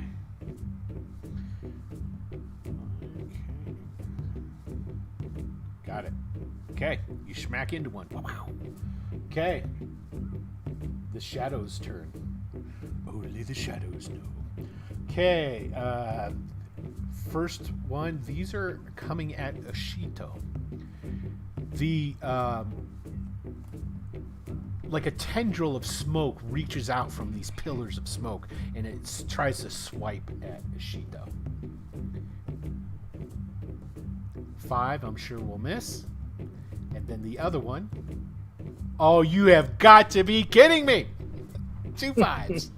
Miss. Okay, so there it is. We got that one done. Okay, Ziara. Here we go. Same thing. Does 16 hit? Yes. Okay. Wait, hold on. Time out. Yes. Okay. So let me do the second attack. So that one's gonna miss. I'm just trying to figure out the uncanny dodge. Is that a reaction? Yes, you can use your reaction to have that attacks to have damage. To half the attack's damage against you. Correct. Okay. 1 attack. So here we go. So you take 5 points of necrotic damage, so you're gonna take 3. No, I wasn't using that. I'm sorry. I was just trying to read it, and You can use it every round. You might as well. Yeah, all right. Okay, so Cool. you take 3 points of necrotic damage, and I need you to give me a Constitution saving throw. Fail. That is a fail. So, what I need you to do is to lower your Constitution score on your sheet by 1 point. Okay. So that might affect your hit points. Yes, it will. So, what happens is this tendril of smoke comes out and it like slaps you, but it kind of like it just like puffs against you. It doesn't hit you with like any kind of physical force, but when it gets you, you feel this intense cold sear through your body, and you feel as if a part of your life essence was sucked out through it. Okay. Yeah. Okay. Astra, here we go. Attack 1, that's a miss. Attack 2, that's a miss. Crying out loud. Okay. Ollie, attack 1. 14's gonna miss you. 20? Miss. Because you're using your shield, you're what, at 21 now? Or 22? 21, yeah. 21? Okay. 21. So there's 2 Nice. misses. Okay, so all the shadows have gone. Ziara. Alright, so she'll use her longsword. They're. I'm sorry, does that hit? Yes, it does. 14 hit. That 17? misses. No. Oh. Wait, what? I'm sorry. The first one... Oh, that was your damage. The first one missed.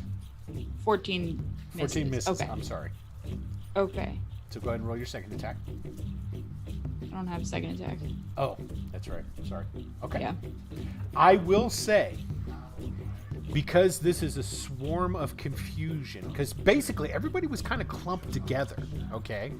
And rules as written, you will get your sneak attack on any attack that you land, okay? Yeah, that's what I kind of figured since Okay. they're all swarmed together and Ishido's right next to Gotcha. her and everything. Okay, we're at the top of the round. That is 1 round down Okay. of the 6. Ashido, what are you going to do? 18 hit. Yes, it does. It's 5 lightning. Okay. All right. Is that all Ashido can do right now? Yeah. Okay. All right. Astra, my man, you are up. Okay. He's gonna use his action to call down another lightning. Okay.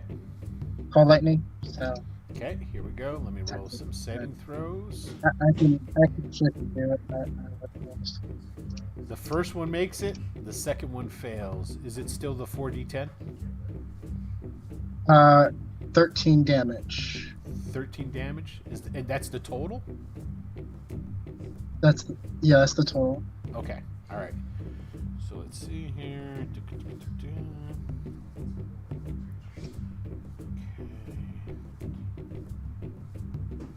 And with my bonus action, I changed my mind. I'm going to do healing word Okay.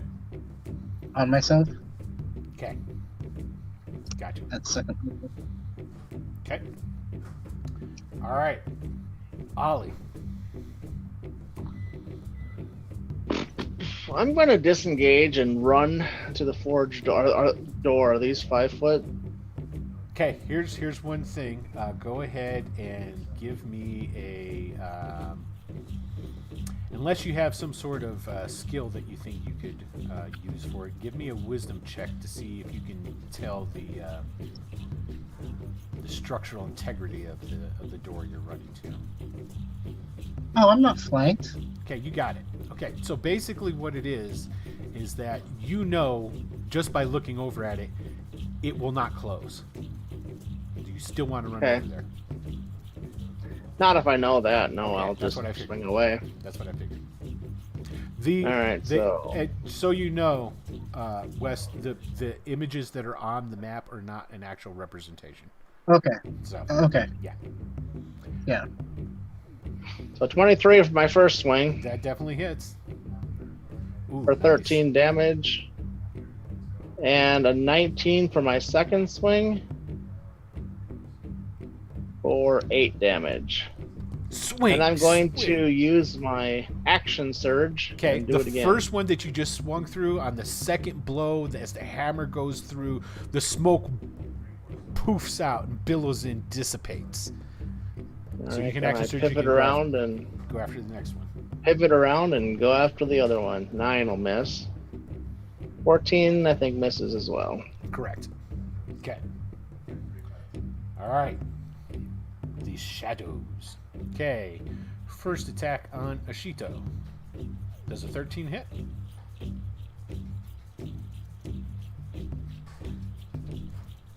I can't see it, KD. KD. Sorry, I was muted. Yeah. I said yes, it does, but he's going to use the elude reaction.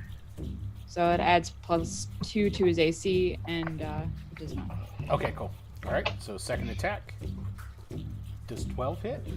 It does. Okay, so he is going to take 2 points of necrotic damage, but he needs to give me a Constitution saving throw. All right. That is fail. a big old fail. Okay, he loses 1 point of Constitution. Let me check, because I don't know if you're going to be able to do it on Ashito's sheet. I don't think so. I can keep track on my. Well, I have. I'm writing. And I can't see them, right? Basically, you won't be able to help until your two are gone. Because basically, they're all swirling around. It's a mass confusion in combat. It's just an easy way to deal with this. Now, I've got your thing This here. is Just con, remember, your con 12. is starting con is 10. I'm going to. I don't think it'll adjust it normally though. No, it won't. Okay, so -1. Ashito is starting going con to is 10. lose because Ashito is 3rd level, correct? Yes. Yes, because they remain 3 levels behind you. You guys are all 6th level. Ashito loses 3 hit points because of that lost con. Okay. Okay, so that is Ashito's down. Here comes the 2 attacks to ZR. What was this? 7. That's definitely a miss. Does 15 hit? I believe it does. Yes, it does. I'm going to use the uncanny dodge again. Okay, so you're going to take 2 points of damage and give me another con saving throw. That is another fail. You lose another point of con. What's your con down to now? It's down to 11. Now, when you change it on your character sheet, it'll automatically adjust your hit points. It should, I think, right? Mm-hmm. It does, yep. Okay. So is this a permanent thing, or is this like a... Just remember what your starting con was. I don't know. That's why I'm asking. We'll have to find out. But just remember what it was. Yep. Okay, so that was both the attacks on Zira. Okay, Astra, here we go. Attack 1. 21, I'm sure will hit. I'm using my reaction, Cosmic Omen. Whenever a creature you see within 30 feet of you makes an attack roll, you can use a reaction to roll a d6 and subtract that number rolled from the total. Okay, it rolled a 21. You sure you want to use it on that one? Yes. Okay.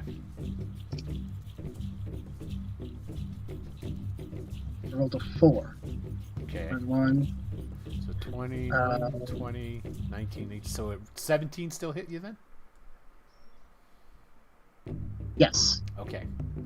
So then both of these will hit. You take 2, 4, 5, 6 points of necrotic damage and give me 2 Constitution saving throws.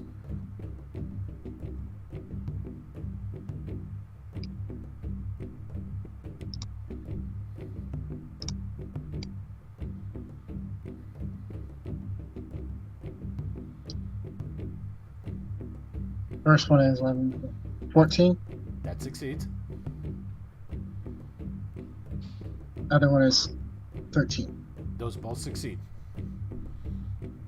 Okay. And Ollie, you only have one on you now, Ollie. And a 14 misses you. Okay. Right. Ziara. All right. Okay. 19 hit. Yes, it does.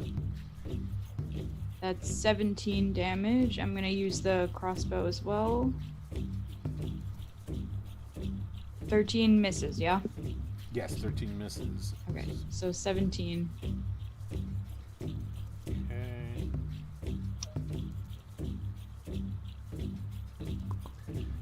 All right. Back to the top of the order. We're down 2 rounds. Ashito, what are you going to do? You will.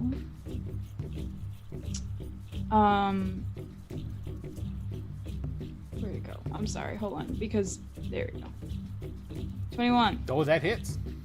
Yeah. Okay. 8 lightning. Okay. All right. I just want to clarify, are there 2 on Ziara, 2 on Ashido, or are there Correct. 1 on each of us? Okay, cool. 2 and 2. Gotcha. Cool. Okay, Astra. Are they looking hurt? They don't look as solid as they did before. The smoke is less dense. And just so I'm clear, is there one in front of me and behind me, or are both of them in front of me? No, there's one in front and one behind.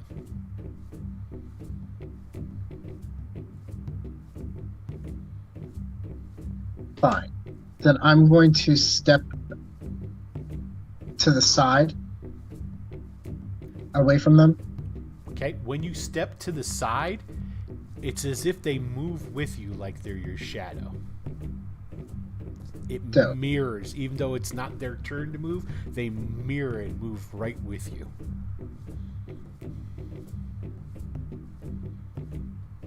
Okay.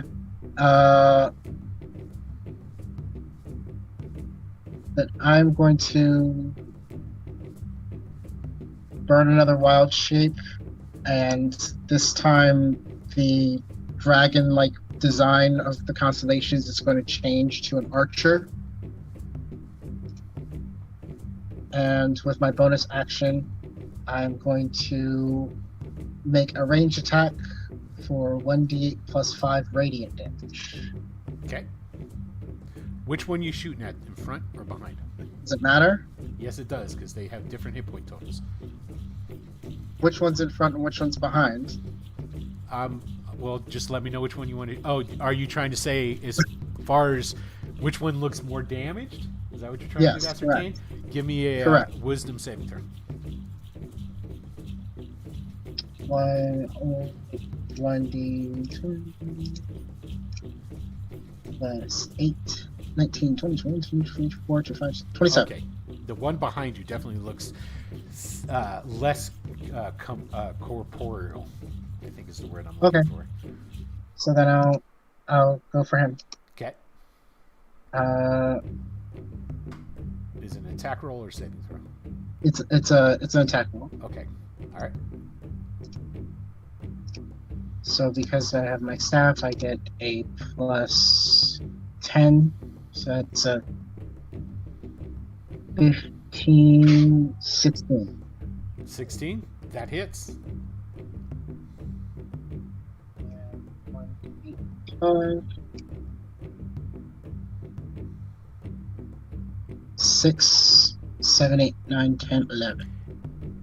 Just like the one that Ollie had smoked earlier, it disintegrates and diffuses into the air.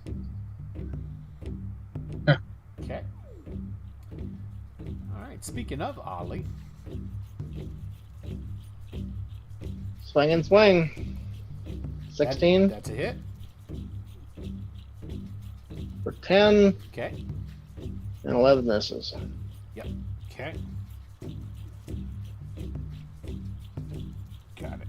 Okay. The Shadow's turn. Okay, here we go. Against the Shito. A 9's a miss. A 20 will hit. Yeah. We have, 3 points of necrotic damage, and give me a Constitution saving throw. Minus 3. A con save. And this con save should be at -1. Let's see if it calculated it correctly. I don't know if I calculated it Okay, correctly. so it would be 10. That's still a success, though. Okay. So, yes, because Cool. your Constitution is now at a -1, is why. Gotcha. Fortunately, if you go to -8, it's still only 1. It's not until you get to 7 that it goes into 2, right? Isn't that when it goes to -2? Okay.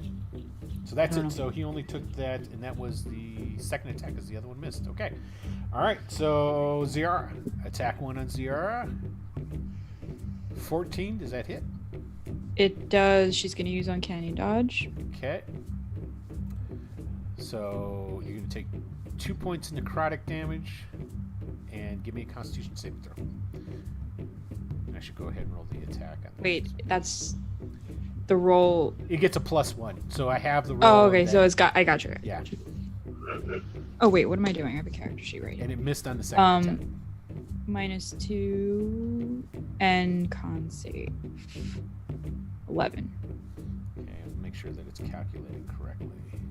I believe it is. It looks like everything changed when I put it Yeah, in. it's got nothing to it. It's got zeros after. Roll 1d20 plus 0. It should have a minus on there. But what's your current? Wait, no, it shouldn't because my con started out as 13 Okay, and now it's your 11. now is 11. Okay, so that's true. Yeah. That's right. That's good. Yeah. Okay, I was getting Ziara and Ashito mixed up. Yeah. Okay, yeah. so I yeah, got so you. that succeeds. You're good. Cool. Okay, and the second attack had missed. There's only 1 on Astra. Here we go. We got a roll against Astra. That is a miss. Got a roll of 1 against Ollie. That is a miss. Okay. Ziara. All right. So longsword right there. That's a miss. Crossbow 20. That hits. That's 12. Okay. Got it. Okay. Ashito, and we are down 3 rounds. Okay, what's Ashito gonna do? He's gonna. He'll do that again. 19 hits. Yes, it does. Only 1 lightning. Well, the minimum you can do is 1 point of damage, so Yeah. good job, though. He's a fox. It was a little spark.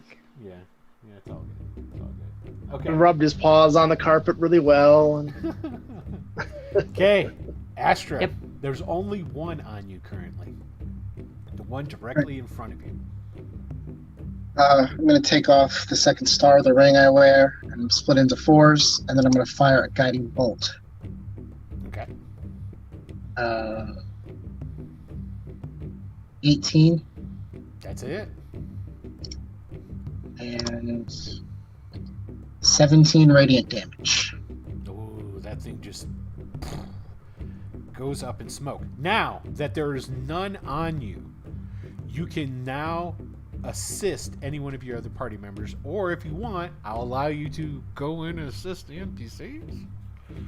But, yeah. Well, can you describe to me what I see? Basically, you're seeing a swirling mass of fighters, dwarven fighters. Everybody is dancing around, hacking and slashing at these things. These shadows, or these smoky shadows, follow and mirror their every move. It's going to be extremely hard to zero in on these things, you think? Anybody? I mean, if you want, if there are other people that I could be helping, who looks like they need help? Well, let's put it this way. All the dwarves are kind of helping themselves, so it's probably be best for you to help your fellow characters out. Does Ziara look like she needs help? Sure does. Zero still got 2 on on her. Ashido still has 2 on her. Ollie has 1. Ollie looks like Ollie's doing pretty okay because of an insanely cool AC that he happens to have. But Ziara and Ashido both are, and both of them. Well, you didn't see it because the combat's going on around you. They look a little bit paler, I guess. You can see beneath Ashito's fur, he just doesn't look as energetic as he normally does. Then I will. The Constellation Archer will draw back an arrow, and I will fire with my bonus action another radiant arrow at one of them. Okay.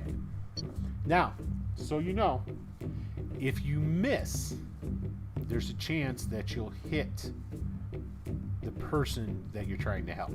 Now, you got to roll really bad for that to happen, and you guys have a ton of hero points. I'm not extremely worried about this, but if you roll a natural 1 through 5, you'll hit the person. And the reason for that is because these shadows move in conjunction with them. In sync. They're in sync with them. It's a 21. Okay, you hit the I didn't want Nice. to interrupt you. Yeah, but- no. Okay. You hit. 1d8, 5, 10 radiant damage. Okay. You hit one of them, and it looks a lot less corporeal than it did before. Or, yeah, corporeal. Incorporeal is the opposite. Okay. And I'll use my movement to go up to her. Okay. And then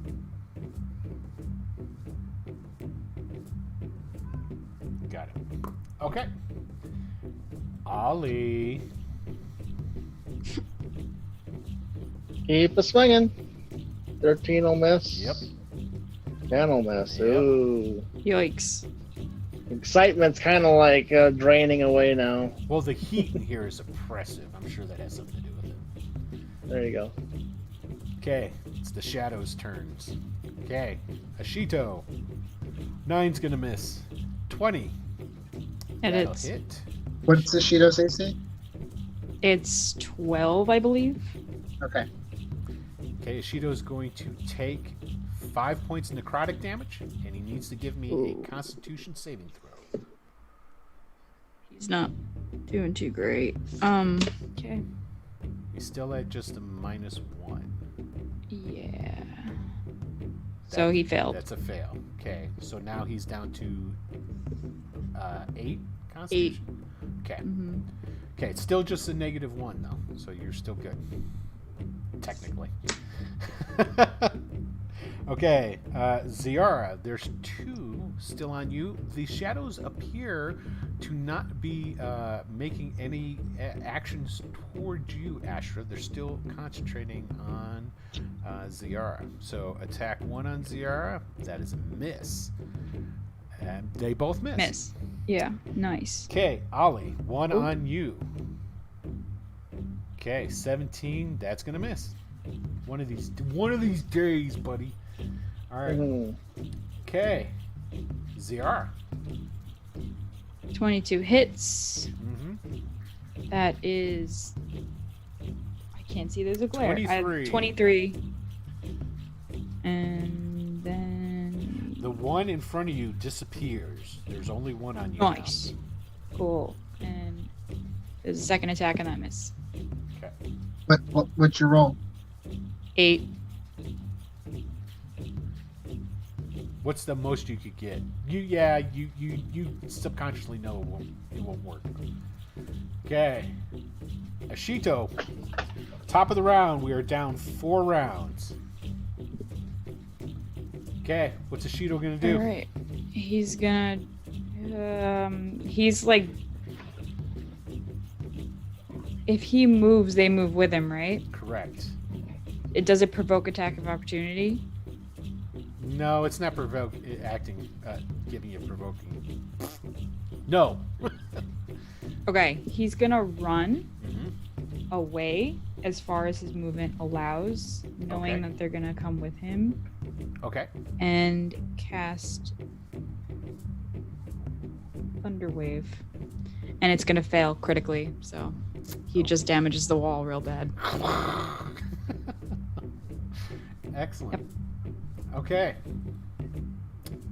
Astra. There's only one left on Zero.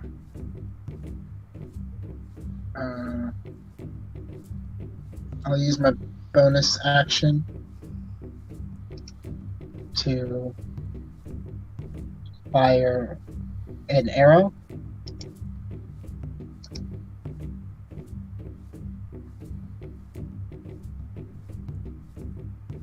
Is a 12 hit? No, that misses. I'll use my reaction to roll a d6. I roll.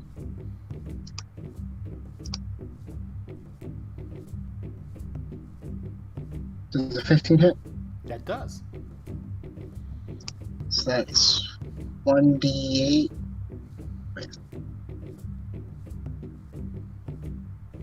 1d8 plus 5. You want me to do that for you? You got it. I got it now. Okay, cool. It's only 6 radiant damage. Got it. Okay. And with my action, I'll cast Guiding Bolt. All right. 12 radiant damage. Nice. Okay, you rolled a 15 to hit him? That's what you were Yeah. saying? Okay, so that does hit. Okay. Okay. Ollie, Try again. roll better. Yeah. That's a hit. 23. Oh, sorry. And it's glowing, so the next person that attacks that thing has advantage. Dope. Okay, so there's 10. And a it's miss. Okay. Got it. Okay. Shadow's turn. Okay. Ashito. 16. That'll hit. And a 5 will miss. So Ashito's going to take 5 points of necrotic damage. He's gonna use a loot. No, he's not. Never mind. That doesn't make sense. So he's gonna use shield as a reaction. Okay, what's his normal AC? 12? It's 12. So he Okay, has then that works. 17 right now. That works. That works. Yep. Okay, so he doesn't take anything. He's good.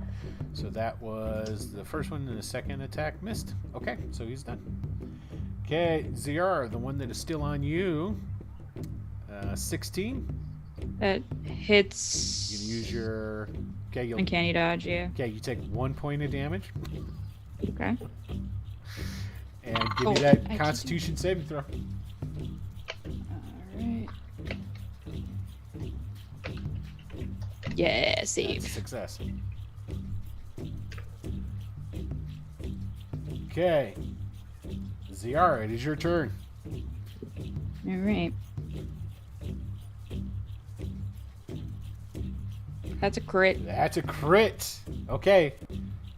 There you go. Okay, now here's the thing. Hold on. Don't forget the new crit table here. Ooh. Let me go ahead and. You get double sneak attack for crit. So this is how crits go. All critical attacks roll double the number of damage dice, and all dice explode. What do you mean explode? So Like top? if you roll a d6, you roll that die again, and you add it in. And if you roll another d6, you keep on going until it doesn't roll a d6. So it doesn't roll a 6 on the d6. Correct. So, Or just clarifying. So wait, what am I The doing? other way made no sense. I'm well, you know what exploding dice are, right? When you roll. No, I if don't. If it rolls. When you roll the top- max number on the Yes. dice, roll it again, and you get to add that new number too. And you keep rolling. Oh, I see. Until you don't roll the max There's number on the a die. macro for that in Roll20, but I don't know it off the top of my head. It's So good luck. it's the If it happens, we'll coach you along. it's the exclamation point. So how many dice are you gonna roll there? So you get to double it. So Well- what dice are you rolling for damage? it rolled, so it's sneak attack is 3d6. Okay, so you get to roll 6d6.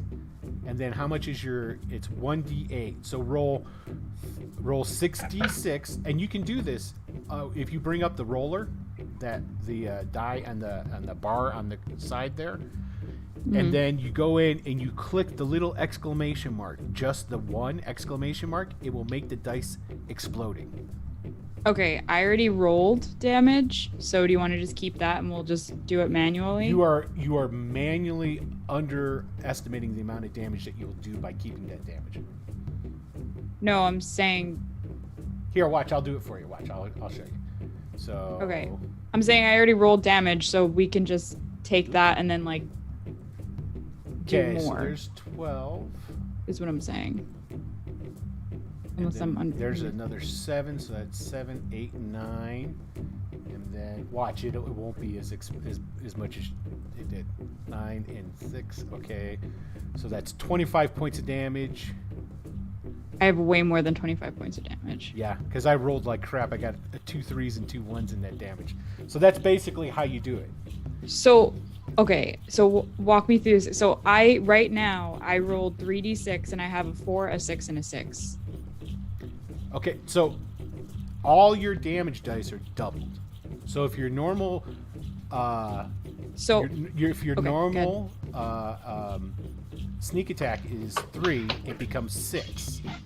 Okay, so I'll just roll 3 more d6, yeah? Well, and here's the thing, though. They explode. So if they become up 6s, like, for example... that. So I do have 2 6s. Yes, so you would roll 2 more. So that's what I'm saying, though. On that dice roll over here, it automatically does it for you if you do the exclamation point. Yeah. Let's put it this way. We'll figure that out for later, though. Because this is enough to kill this Probably thing. gonna die, yeah. I was gonna say this is enough to kill this thing. So we're good. So you actually now have none on you. Okay? Oh. Alright, then I'm gonna use my crossbow attack to shoot one over by Ashido. Okay. Now keep in mind, if you miss... Yeah. Okay. Hold on a second. Let me just count. It misses, but it's not within 1 through 5. Okay. And it would be at disadvantage. You sure you want to shoot? Because I'll make it roll again. Oh. Because it's past your range increment. It shouldn't be past my range. Yeah, your range increment is 30 feet. Once it goes over 30 feet, it's a disadvantage. Oh, I see. Okay, my bad. I forgot that his speed was 40 and not 30. Okay. Yeah, no, I would get closer then. Yeah, because you can totally move. Shoot. We could totally do that. Yeah. Mm-hmm. I would get like 10 feet closer and then shoot. Okay, so then And we're it good. missed. It's just a miss then. Yeah. All right, cool. We're good. And it wasn't the range is 1 through 5, right? You said? Yes, you're good. You're good. Okay, cool. You're good. Okay, so Ashito, and we're another round down. That's 5. 1, 2, 3, 4, 5. Yep. Okay. Alright. Oh goodness. Sorry, my computer's spazzing. That might come up twice. Yeah, it did. Alright, the first one is a 15. That hits, right? That's a hit. Alright. It's 9 lightning. Ooh, nice. Okay. Got it. Okay. Astra, what are you gonna do? All the shadows on Zira are gone. How does Ollie look? Ollie looks fine. He just looks perturbed that he hasn't been able to kill this thing yet. Okay. By the way, my armor class with shield is 22, not 21. Forgot about my fighting style. Nice. You might have to do something about that. Little foxy friend doesn't look very good. That I will use guiding bolt. Okay.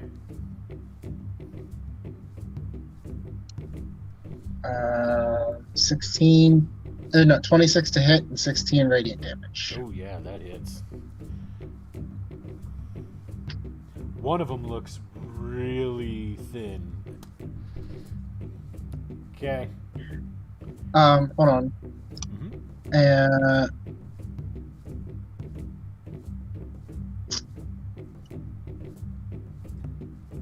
Crap. Never mind. And then I will use my bonus action healing word at 3rd level. Okay. You casting it on yourself?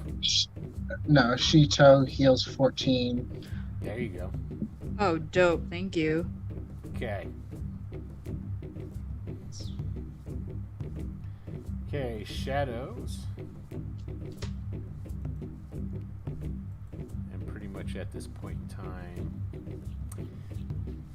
Okay, so there's 2 misses. So this is what I'm going to say, because we are just a couple of minutes away from Ollie having to leave because he's got work.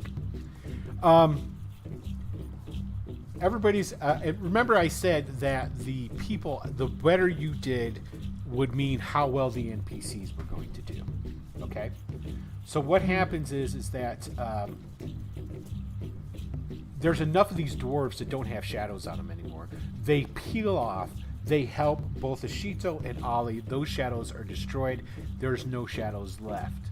Nice. Ticking off to the 6th round, which essentially what was going to happen in the 6th round is that all rolls for you guys are now at disadvantage due to the heat.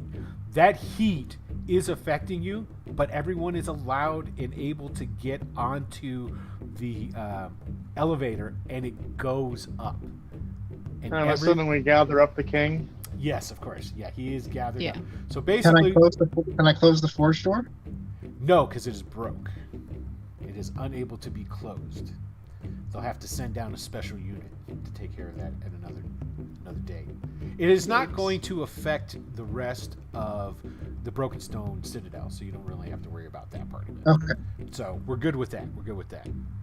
Okay. All right. Here we go. That's it. We are done. Nice. For We the did it. evening. You guys were able to survive the shadow attack. Hey Hobbs, I just now saw it. I wasn't looking at chat. Yeah, I know. So yeah, I want to say thank you to everybody for tuning in and watching this episode of Greyhawk Adventures. We were down Star, and we missed him sorely, especially at the meal. But hey, these things happen. Don't forget that tomorrow at 9 p.m. Eastern Time, we will be having the final episode of Wicked City Kindred, which is our Vampire V5 show. And then this coming Friday at 9 p.m. Eastern Time, we will have the next episode of the Dragonlance Chronicles, which Adam's not here to tell me which module it is, and I know it's not the whatever Hope one that we were just doing, so it's some other one. So, and don't forget that Virtual Greyhawk Con is definitely up and going. You can sign up for any of the different games that are up and available. If you're here watching us on Twitch, down below you're going to find a link that'll take you directly to Virtual Greyhawk Con, where you can sign up for said games. With that, and for Wes, Michael, KD, and Adam, who's not here, I'm Will DM, saying thank you very much, everybody, for tuning in and watching, and we'll talk to you next time. Have a good night. Thanks, everybody. Bye-bye. Bye.